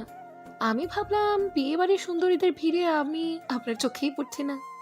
এতক্ষণে প্রীতম বাঁকা হাসল। সে তো স্টেজে এই মেয়েটাকে দেখে থমকে গিয়েছিল, কিন্তু দুষ্টু হেসে ইনায়ের গালে নাক ঘষে দিয়ে বলল। ঠিকই বলেছ। জানো, একটা মেয়েকে দেখেছি, তাকে দেখেই যেন ফিদা হয়ে গেছি। ইনায়ের কথা শুনে রাগে টমেটোর মতো লাল হয়ে গেল। রাগে প্রীতমের বাহুতে জোরে সোরে একটা কামড় বসালো। প্রীতম সামান্য মুখ পর্যন্ত করল না, আরও শক্ত করে জড়িয়ে ধরল। ঠোঁটের নিচের কালো তিলটায় আলতো করে চুমু খেয়ে বলল। আমার এমন টাটকা রসগোল্লা থাকতে আমি কেন বাইরের বাসি খাবারে নজর দিব? এই রসগোল্লা আমার সামনে লাল হওয়া বারণ, না হলে এক্ষুনি খেয়ে ফেলবো। সুগার। মুহূর্তে রাগ গলে গেল তার। গোলমালো মেয়েটা লজ্জায় লাল হয়ে গেল। এই কথা শুনেই নেয়া প্রীতমের বুকের সাথে আর একটু লেপ্টে রইল। প্রীতম গভীর চোখে তাকিয়ে টুপ করে গালে একটা চুমু দিল। এই হালকা গোলগাল মেয়েটাকে তার রসগোল্লা লাগে। আরও 5 বছর আগে প্রিয়তাকে যখন হাই স্কুলে ভর্তি করানো হচ্ছিল, তখন এই মেয়েটার সাথে প্রথম দেখা। কি যে আদুরে! তখন থেকে এই মেয়েটার প্রতি একটা আলাদা মায়া কাজ করত, যা ধীরে ধীরে প্রখর প্রণয়ের রূপ নেয়। ইনায়াও আবিদের মতো মধ্যবিত্ত ঘরের মেয়ে। ইনায়ারা 2 বোন, সে ছোট। তার বাবা একজন প্রাইমারি স্কুলের শিক্ষক। কোনো দিক দিয়েই শিকদারদের লেভেল পড়েনি। তবুও মেয়েটা শুধু ভালোবাসায় গা ভাসিয়ে দিয়েছে, কিন্তু আবিদের মতো এতটা বুঝ নেই ওর। এটা জানেই না শিকদাররা কুলমর্যাদা রক্ষা করতে ছেলে মেয়েকে কেটে ফেলে দিতে ওর রাজি। শিকদাররা দানশীল, উদার, কিন্তু তারা পারিবারিক সম্পর্ক স্থাপন করে না। শিকদার বাড়ির 4 গিন্নি আর মির্জা বাড়ির 4 গিন্নি বসার ঘরে আড্ডা দিচ্ছিলেন। মিসেস রোহিণী মির্জা প্রণয়ের মাকে বললেন, ভাই, আপনার কাছে আমার একটা আবদার আছে। অবশ্যই ভাবি, বলুন কি বলবেন। আপনার বড় মেয়ে প্রেরণাকে আমি আমাদের বাড়ির বউ করে নিয়ে যেতে চাই, যদি আপনার অনুমতি থাকে। প্রেরণা? হ্যাঁ, কালকেই আমি নির্বাণের বাবার সাথে কথা বলেছিলাম যে নির্বাণের বিয়ের বয়স হয়েছে, আর প্রেরণার চাইতে উপযুক্ত মেয়ে তো আর হতেই পারে না। কথা আপনি মন্দ বললেননি ভাবি, কিন্তু এই বিষয়ে প্রেরণার আব্বু যা বলবে সেটাই শেষ। নির্বাণের আব্বু বড় ভাই সাহেবের সাথে কথা বলবেন। অনুশ্রী বেগম একটু আশ্বস্ত হলেন। এভাবেই তাদের আলাপ চলতে থাকলো। প্রণয় 3 তলার মাঝারি ছাদের রেলিং ধরে দূরের আকাশের দিকে তাকিয়ে রইল। নিকাশ কালো অন্ধকার, আকাশের কোণে ঝুলে থাকা অর্ধচন্দ্রের ম্লান আলো ছড়িয়ে আছে চারপাশে। ছাদের রেলিংয়ে দাঁড়িয়ে থাকা প্রণয় উদাস চোখে তাকিয়ে আছে চাঁদের দিকে, বলল, পৃথিবীর এমন কোনো স্থান নেই যেখানে আমাদের কেউ খুঁজে পাবে না রক্তজবা। আমি যে বড় ক্লান্ত। এমন জীবন আমি কখনোই চাইনি। মানলাম আমি পাপে ছিলাম, কিন্তু আল্লাহ আমাকে অন্যভাবে শাস্তি দিতে পারতেন। এমন শাস্তির থেকে মৃত্যু শ্রেয় ছিল। আমি যে সেটা সহ্য করতে পারছি না রক্তজবা, আমার প্রিয় জবা ফুল। একটাবার তুমি যদি আমার অশান্ত বক্ষে মাথা রাখতে, তাহলে বুঝতে পারতে। এইভাবে প্রণয় দীর্ঘশ্বাস ফেলে চোখ বন্ধ করল। চোখ বন্ধ করে কিছু স্মৃতির পাতায় হাত বুলালো প্রণয়। চোখ বন্ধ রেখেই গান ধরল। গান গাওয়ার নিজেই মজিয়াই প্রিয়তাকে খুঁজতে খুঁজতে হঠাৎ করে প্রণয়কে ছাদের রেলিংয়ে দেখে সে ধীরে এগিয়ে যেতেই থমকে গেল। প্রণয়ের গানের লাইন শুনে নেশাগ্রস্তের মতো অপলক চেয়ে রইল। প্রণয়ের প্রতিটি গানের লাইনের মাঝে অসীম বেদনা নিহিত। 3 বছর হলো সে গান গাওয়া ছেড়ে দিয়েছে। বলিষ্ঠ দেহি অসাধারণ সুদর্শন পুরুষটি নিজের মনের ভাব প্রকাশে ব্যস্ত, কিন্তু তার সর্বকায়া জানে যেই নারী নীলাবক্ষিতে চোখ রাখলে মনে চলতে থাকা চাপা ঝড়ের গতি ক্ষীণ হয়ে আসে, সেই নারী তার পেছনে দাঁড়িয়ে আছে। এই নারীর উপস্থিতি সে বহুদূর থেকেই অনুভব করে। মুখে কিছু না বলে ভেতরের সব কিছু গানের মাধ্যমে নারীটিকে বলে। একটু হালকা হওয়ার প্রচেষ্টা করলো, জানে সে এই বোকা পাখি কিছুই বুঝবে না, না বোঝানোই ভালো। কিন্তু মানুষের মন তো সান্ত্বনা খোঁজে। 3 বছর পর এমন দৃশ্য দেখে প্রিয়তা নীলাপ চোখে রক্ষী কঠোর ভরে উঠল। সে চলে যেতে নিল, কিন্তু প্রণয় সামনে চোখ রেখে হাত ধরে নিল। এই অনাকাঙ্ক্ষিত স্পর্শ প্রিয়তার গায়ের লোম খুব খাড়া হয়ে গেল। রক্ত চলাচলের গতি বেড়ে গেল। প্রণয় ফিরল প্রিয়তার দিকে। প্রিয়তাকে নিজের দিকে ঘুরিয়ে সে নীল সমুদ্রের মতো চোখে নিজের গাঢ় বাদামি চোখ রাখল। সেই দৃষ্টি দেখে প্রিয়তা নিঃশ্বাস বন্ধ হয়ে আসলো। প্রণয় দেখলো নীল চোখের গভীরতা খুব কম। প্রণয়ের কাছে চোখ দুটি খোলা বইয়ের মতন কয়েক সেকেন্ড তাকিয়ে থাকলেই সে সবকিছু বুঝতে পারে যথারীতি। সব বুঝেও গেল সে। একটু শুকনো হাসি ফুটে উঠল, যা মুখের ভাবে বোঝা যায়নি। নিজের বলিষ্ঠ হাত দিয়ে পানপাতার মতো সুন্দর মুখের নরম তুলতুলে গাল থেকে সযত্নে চোখের পানি মুছে দিল। কোনো প্রশ্ন ছাড়াই মোছার সাথে তার সাগরের ঢেউয়ের ন্যায় চোখ দুটি আবার নতুন উদ্যমে ভরে উপচে পড়ছে।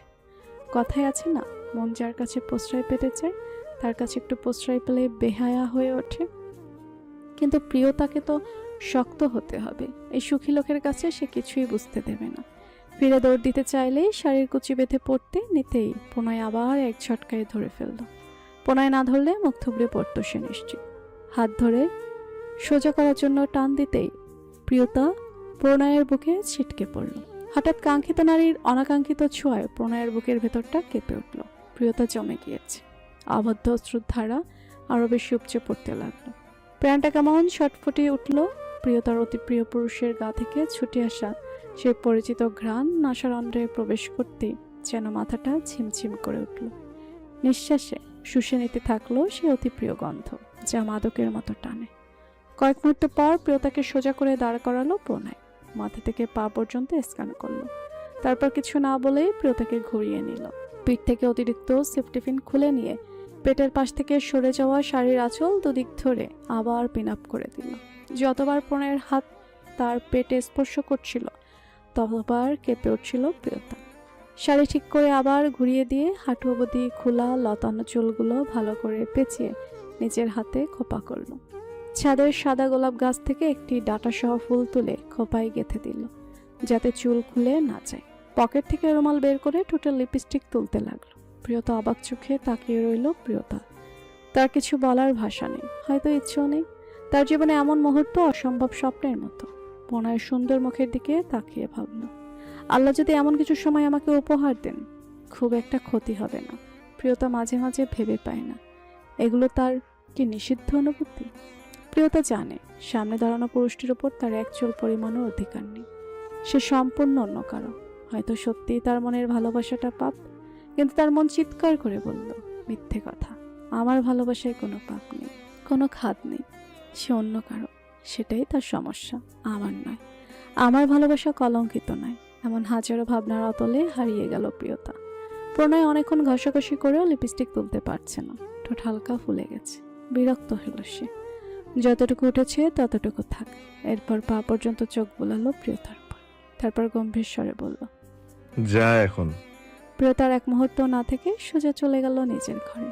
প্রণয় সেখানে দাঁড়িয়ে প্রথমে নিজের পাঞ্জাবির গন্ধ নিল, যেখান থেকে একটা সুমিষ্ট মেয়েলি পরিচিত গন্ধ নাকে আসছে। এটা শুধু গন্ধ নয়, এটা তার জন্য ড্রাগ। কিছু একটা ভেবে একটু হাসলো। তারপর হাতের রুমালটা মুঠো করে দেখে নিজেকে পকেটে রেখে আবার আকাশের দিকে তাকালো। ইচ্ছামতি নদীর তীরের বালিতে খালি পায়ে হাতে হাত রেখে হেঁটে চলেছে একজোড়া কপত কপতি। নারীটির মুখে একরাশ লজ্জাময় গোলাপি আভা। অতঃপর পুরুষটির চোখে এক আকাশ পরিমাণ ভালোবাসা। চশমা চোখের শ্যামবর্ণ পুরুষটি অপলক তাকিয়ে আছে। এই মেয়েটার মাঝেই তার প্রাণ ভোমরার বাস। কি দেখছেন মাস্টারমশাই? আমার অ্যাঞ্জেলকে। পরিণীতা তার প্রিয় পুরুষটির বাহু জড়িয়ে ধরে মুখ লুকালো। তখন প্রণয় কুঞ্জের করিডোর থেকে আবিদ পরের মুখ চেপে ধরে একটি রুমে নিয়ে যায়। পরিণীতা মুঠে ঘাবড়ায়নি, কারণ সে জানে এই হাতের মালিক তার বড্ড আপন। এই স্পর্শ তার বড্ড চেনা। আবিদ দেয়ালের সাথে চেপে ধরে রাগী গলায় বলল, এসব কি পড়ছো? শাড়ি পরেছি। কেন, আপনার সুন্দর লাগছে না মাস্টারমশাই? আবিদ তাদের দুজনের সেন্টিমিটার দূরত্ব ঘুচিয়ে দিয়ে একদম কাছে চলে এলো। কপালে গভীর এক চুমু দিল। এমন আদরে স্পর্শে পরিণীতা চোখ বন্ধ হয়ে গেল। তার ছোট্ট শরীরটা তিত্তির করে কেঁপে উঠল। আবিদ তার চোখে নির্বিকার তাকিয়ে থাকলেও সে ওই চোখে বেশিক্ষণ তাকিয়ে থাকতে কখনোই পারে না।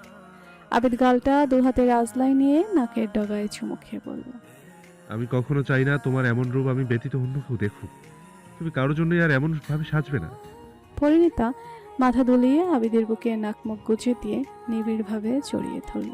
আবিদ তীব্র প্রশান্তিতে এক টুকরো হাসল। পরিণীতাকে বলল, অ্যাঞ্জেল, ঘুরতে যাবে? হ্যাঁ।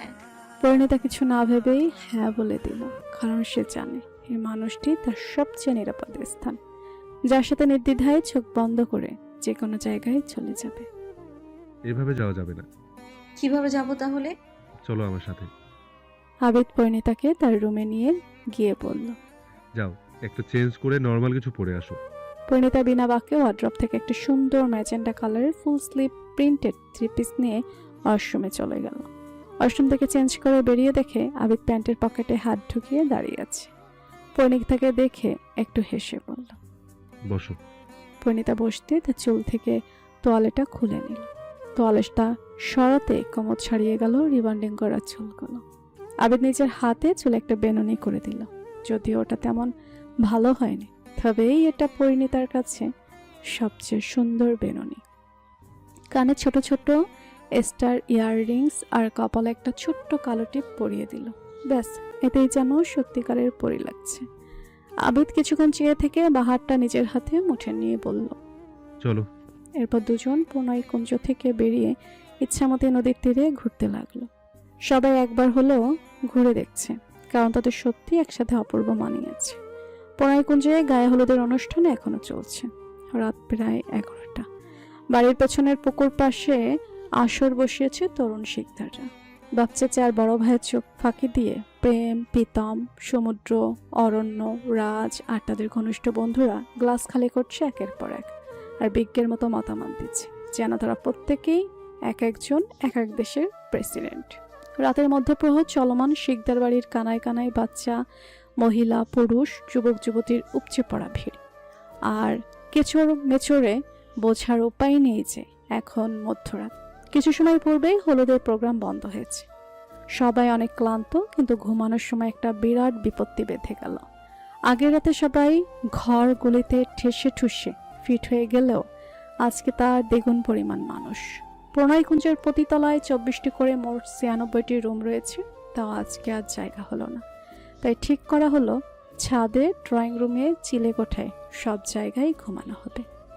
ঘরের বাইরের জায়গাগুলোতে পুরুষরা আর ঘরের ভেতরে মহিলারা ঘুমাবে। কিন্তু যত যাই হোক, 5টি নির্দিষ্ট রুমে কোনো অতিথি অনুমতি ছাড়া প্রবেশ করতে পারবে না, যথা বাড়ির 4 কর্তা এবং প্রণয় শিকদারের ঘর। পরিণীতা, প্রিয়তা, ইনায়া, পূর্ণতা, চিত্রা, মিষ্টি, প্রেরণা প্রিয়তার রুমে চলে এসেছে, যাতে তারা একটু স্বস্তিতে থাকতে পারে। তারা আবার এত মহিলার সঙ্গেও থাকতে পারবে না। সব মেয়েরা মিলে প্রিয়তার ঘরের দরজা বন্ধ করে দিল। আজকে তারা রাত জেগে গল্প করবে। কোথায় আছে মেয়েদের গল্পের শেষ? আর মেয়েগুলো যদি সমবয়সী হয় তাহলে তো কথাই নেই। প্রায় 1 ঘন্টা আগে প্রণয় খবর পেয়ে পুকুর পাড়ে গিয়েছিল। সেখানে গিয়ে দেখে তার গুণধর ভাইয়েরা একে অপরের উপর চিটপটাং হয়ে পড়ে আছে আর বিড়বিড় করছে। দৃশ্যটা দেখে প্রণয় বিরক্তিতে ভুরু কুঁচকে রহমান চাচাকে বলল, চাচা, পুকুর থেকে পানি তুলে এদের চোখে মুখে ছিটিয়ে দিন। রহমান চাচা ও তাই করলেন, কিন্তু এতে তাদের নেশা কমল না, বরং উল্টো। অরণ্য প্রণয়ের মাঝে কুহুকে দেখছে। কি সাংঘাতিক ব্যাপার! সে কোনো রকম টলতে টলতে প্রণয়ের সামনে এসে দাঁড়ালো। প্রণয় শীতল দৃষ্টিতে চেয়ে আছে, কোনো কথা বলছে না।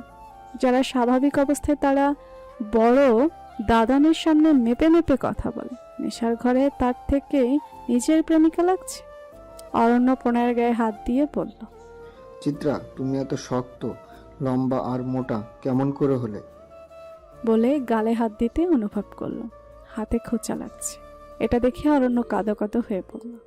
তোমার উপর কি বেটা ভূত ভর করেছে? প্রণয় এই মাতলামি আর সহ্য করতে না পেরে বাঘের মতো গর্জন করে ধমক দিল। চুপ! ধমকে সবাই কেঁপে উঠল।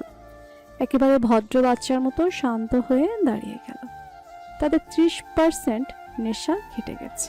প্রণয় রহমান চাচাকে বলল, চাচা, এদেরকে লেবু পানি খাওয়ান, নেশা না ছাড়া পর্যন্ত থামবেন না। বলে সে চলে গেল।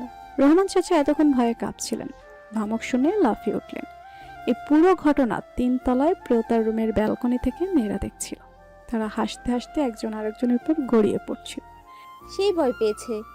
এই কথা শুনেই মেয়েরা আবার ঘর কাঁপিয়ে হেসে উঠল। চৈত্র মাসের ভ্যাপসা গরমে প্রাণীগুলো অতিষ্ঠ হয়ে উঠেছে। যদিও প্রণয়কুঞ্জের ভেতরে তাপমাত্রা নিয়ন্ত্রণের সম্পূর্ণ ব্যবস্থা আছে, তবু প্রাকৃতিক বিশুদ্ধ বাতাসের কাছে এই কৃত্রিম বাতাস কিছুই না। তাই মেয়েরা প্রিয়তার ব্যালকনিতে মাদুর বিছিয়ে গোল হয়ে বসল। ইনিহা পরিণীতার গায়ে হেলান দিয়ে বসে পড়ল। প্যারে লাল, হায় মেরে প্যারে লাল। সবাই চোখ ছোট ছোট করে ওর দিকে তাকিয়ে আছে। এনা ডেন্ট কেয়ার ভাব নিয়ে বলল, কি দেখছো বেবিরা? সবাই এনাকে চেপে ধরল ওর পিয়ারেলালের নাম জানার জন্য। মূলত ওরা কেউ কারো রিলেশনশিপের ব্যাপারে জানে না, কারণ শিকদার বংশের প্রেম প্রীতির অ্যালাউ নেই। কিন্তু আশ্চর্যজনক ব্যাপার হলো, এইসব নিয়ম কানুনকে বড় আঙ্গুল দেখিয়ে শিকদার বংশের একজনও সিঙ্গেল নেই, কেবল সমুদ্র ছাড়া। তাদের সবার রিলেশনশিপ ওপেন সিক্রেট। কেউ কারো রিলেশনশিপ নিয়ে ডিসকাস করে না। তাদের সম্পর্কের ব্যাপারে শুধু শুধু তাদের বেস্ট ফ্রেন্ডরা জানে।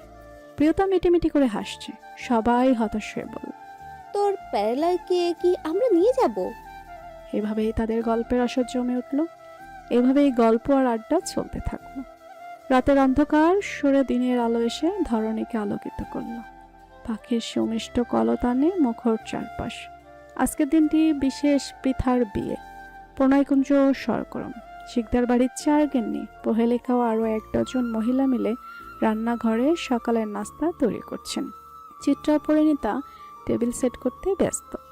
ওরা দেখলো এত বড় টেবিলও হবে না, তাই স্টোররুম থেকে একই ডিজাইনের আরও 2টো টেবিল এনে দুপাশে লাগানো হলো।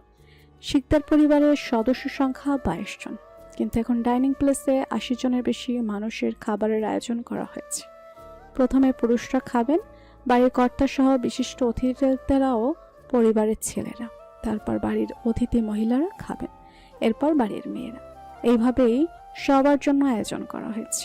তনুশ্রী বেগম বাড়ির সব মেয়েদের ডাকতে লোক পাঠিয়েছেন।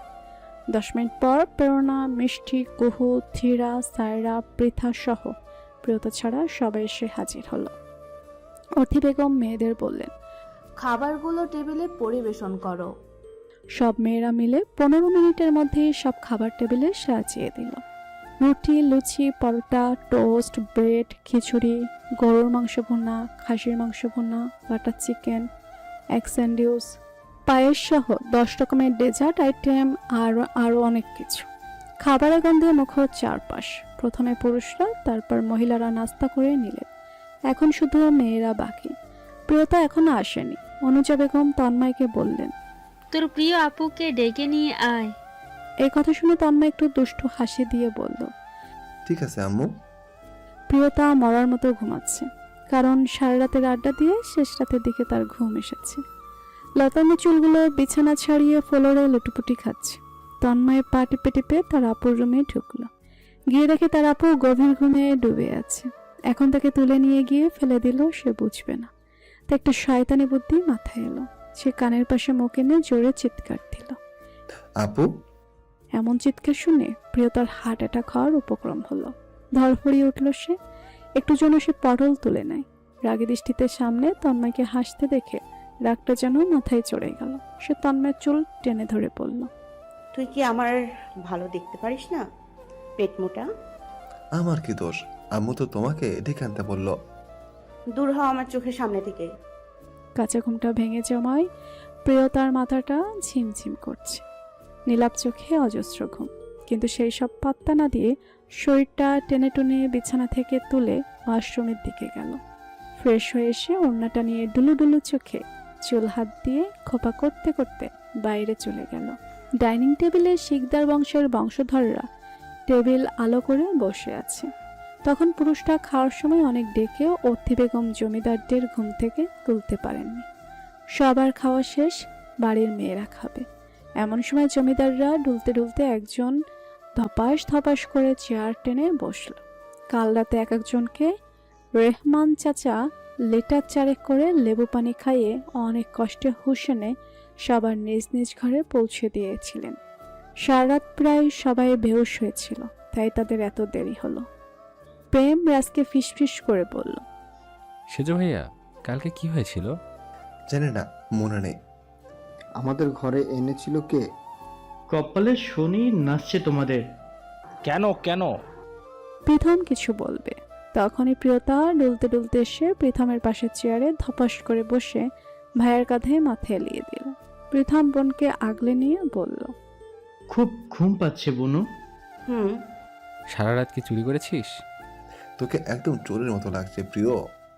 এই টেপ রেকর্ডারগুলো বন্ধ করো ভাইয়া। প্রীথম ভাইদের চোখ রাঙালো। ইনায়া বলল, কি হয়েছে বেবি? চুপ কর পোল্টিবাজ। এই ড্রামা বন্ধ কর। শুন, আই হ্যাভ আ প্ল্যান। কি প্ল্যান? কালকে ভাইয়ারা সেম আউটফিট পরেছিল, আজ আমরা পরবো। কি পরবো আমরা? আমি সবার জন্য একই ডিজাইনার শাড়ি এনেছি। আমি পারবো না, তোরা পর। বনু প্লিজ, আপুর বিয়ের আনন্দটা মাটি করবি না। তাদের এইসব কথার মাঝে চারগিন্নি সবার প্লেটে খাবার তুলে দিলেন। তনুশ্রী বেগম বড় চাকে বললেন, ভাবি দেখেন তো কি সুন্দর লাগছে আমাদের ছেলে মেয়েদের, মাশাআল্লাহ। ঠিক বলেছ। মুগ্ধ দৃষ্টিতে চারজন মা তাদের সন্তানদের হাসি খুশি মুখ দেখে তৃপ্তির নিঃশ্বাস ফেললেন। অর্থি বেগম বললেন, ভাবি, এদেরকে চেনো না, এদের পেটে পেটে শয়তানি, এক একটা গোপী যন্ত্র। আর ওরা যদি একটু প্রণয়ের মতো হতো তাহলে আমাদের আর কোনো চিন্তাই থাকতো না। এতক্ষণ প্রহেলিকা তাদের কথা শুনছিল। সে অনেকটা চুপচাপ প্রকৃতির মেয়ে, অনেকটা প্রণয়ের মতো। সে আর প্রীথম পিঠাপিঠি, কিন্তু সে ভাইদের মতো প্রণচ্ছল আচরণ করতে পারে না। তবে সবাই তাকে বড় আপু হিসেবে অনেক সম্মান করে। প্রহেলিকা বলল, এমন করছিস কেন প্রিয়? সবাই এত করে বলছে, রাজি হয়ে যা প্রিয়তা। প্রহেলিকার দিকে তাকালো। প্রহেলিকাকে দেখলে তার ভেতরে কেমন অদ্ভুত যন্ত্রণা হয়, কিন্তু তা কোনোদিনই প্রকাশ করার মতো নয়। প্রিয়তা বলল, সরি আপু, কালকে আমার অনেক কষ্ট হয়েছে। সব শুনে প্রথম বলল, তোদের যা ইচ্ছা হয় কর, আমার বোনকে জোর করবি না। সবাই পরোটা দিয়ে গরুর মাংসের ভুনা খাচ্ছে, শুধু প্রিয়তা প্লেট ভরে খিচুড়ি আর 4 পিস ইলিশ মাছ ভাজা নিয়েছে, কারণ এটা তার সব থেকে প্রিয় খাবার।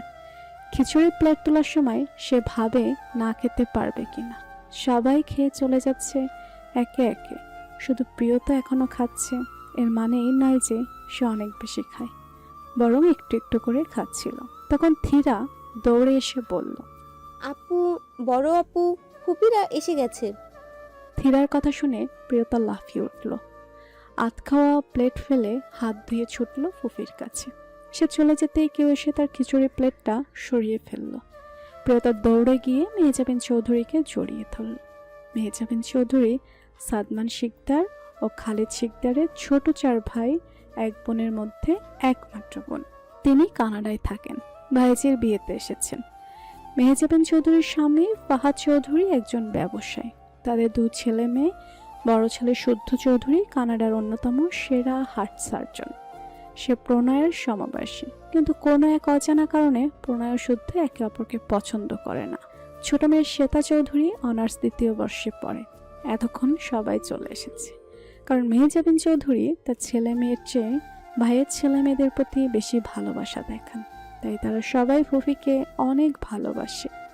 প্রিয়তা অনেকক্ষণ ফুফির সাথে কথা বলছিল। খিচুড়ির কথা মনে পড়তেই ডাইনিং প্লেসে ছুটে গেল। গিয়ে দেখলো ওর প্লেট হাওয়া।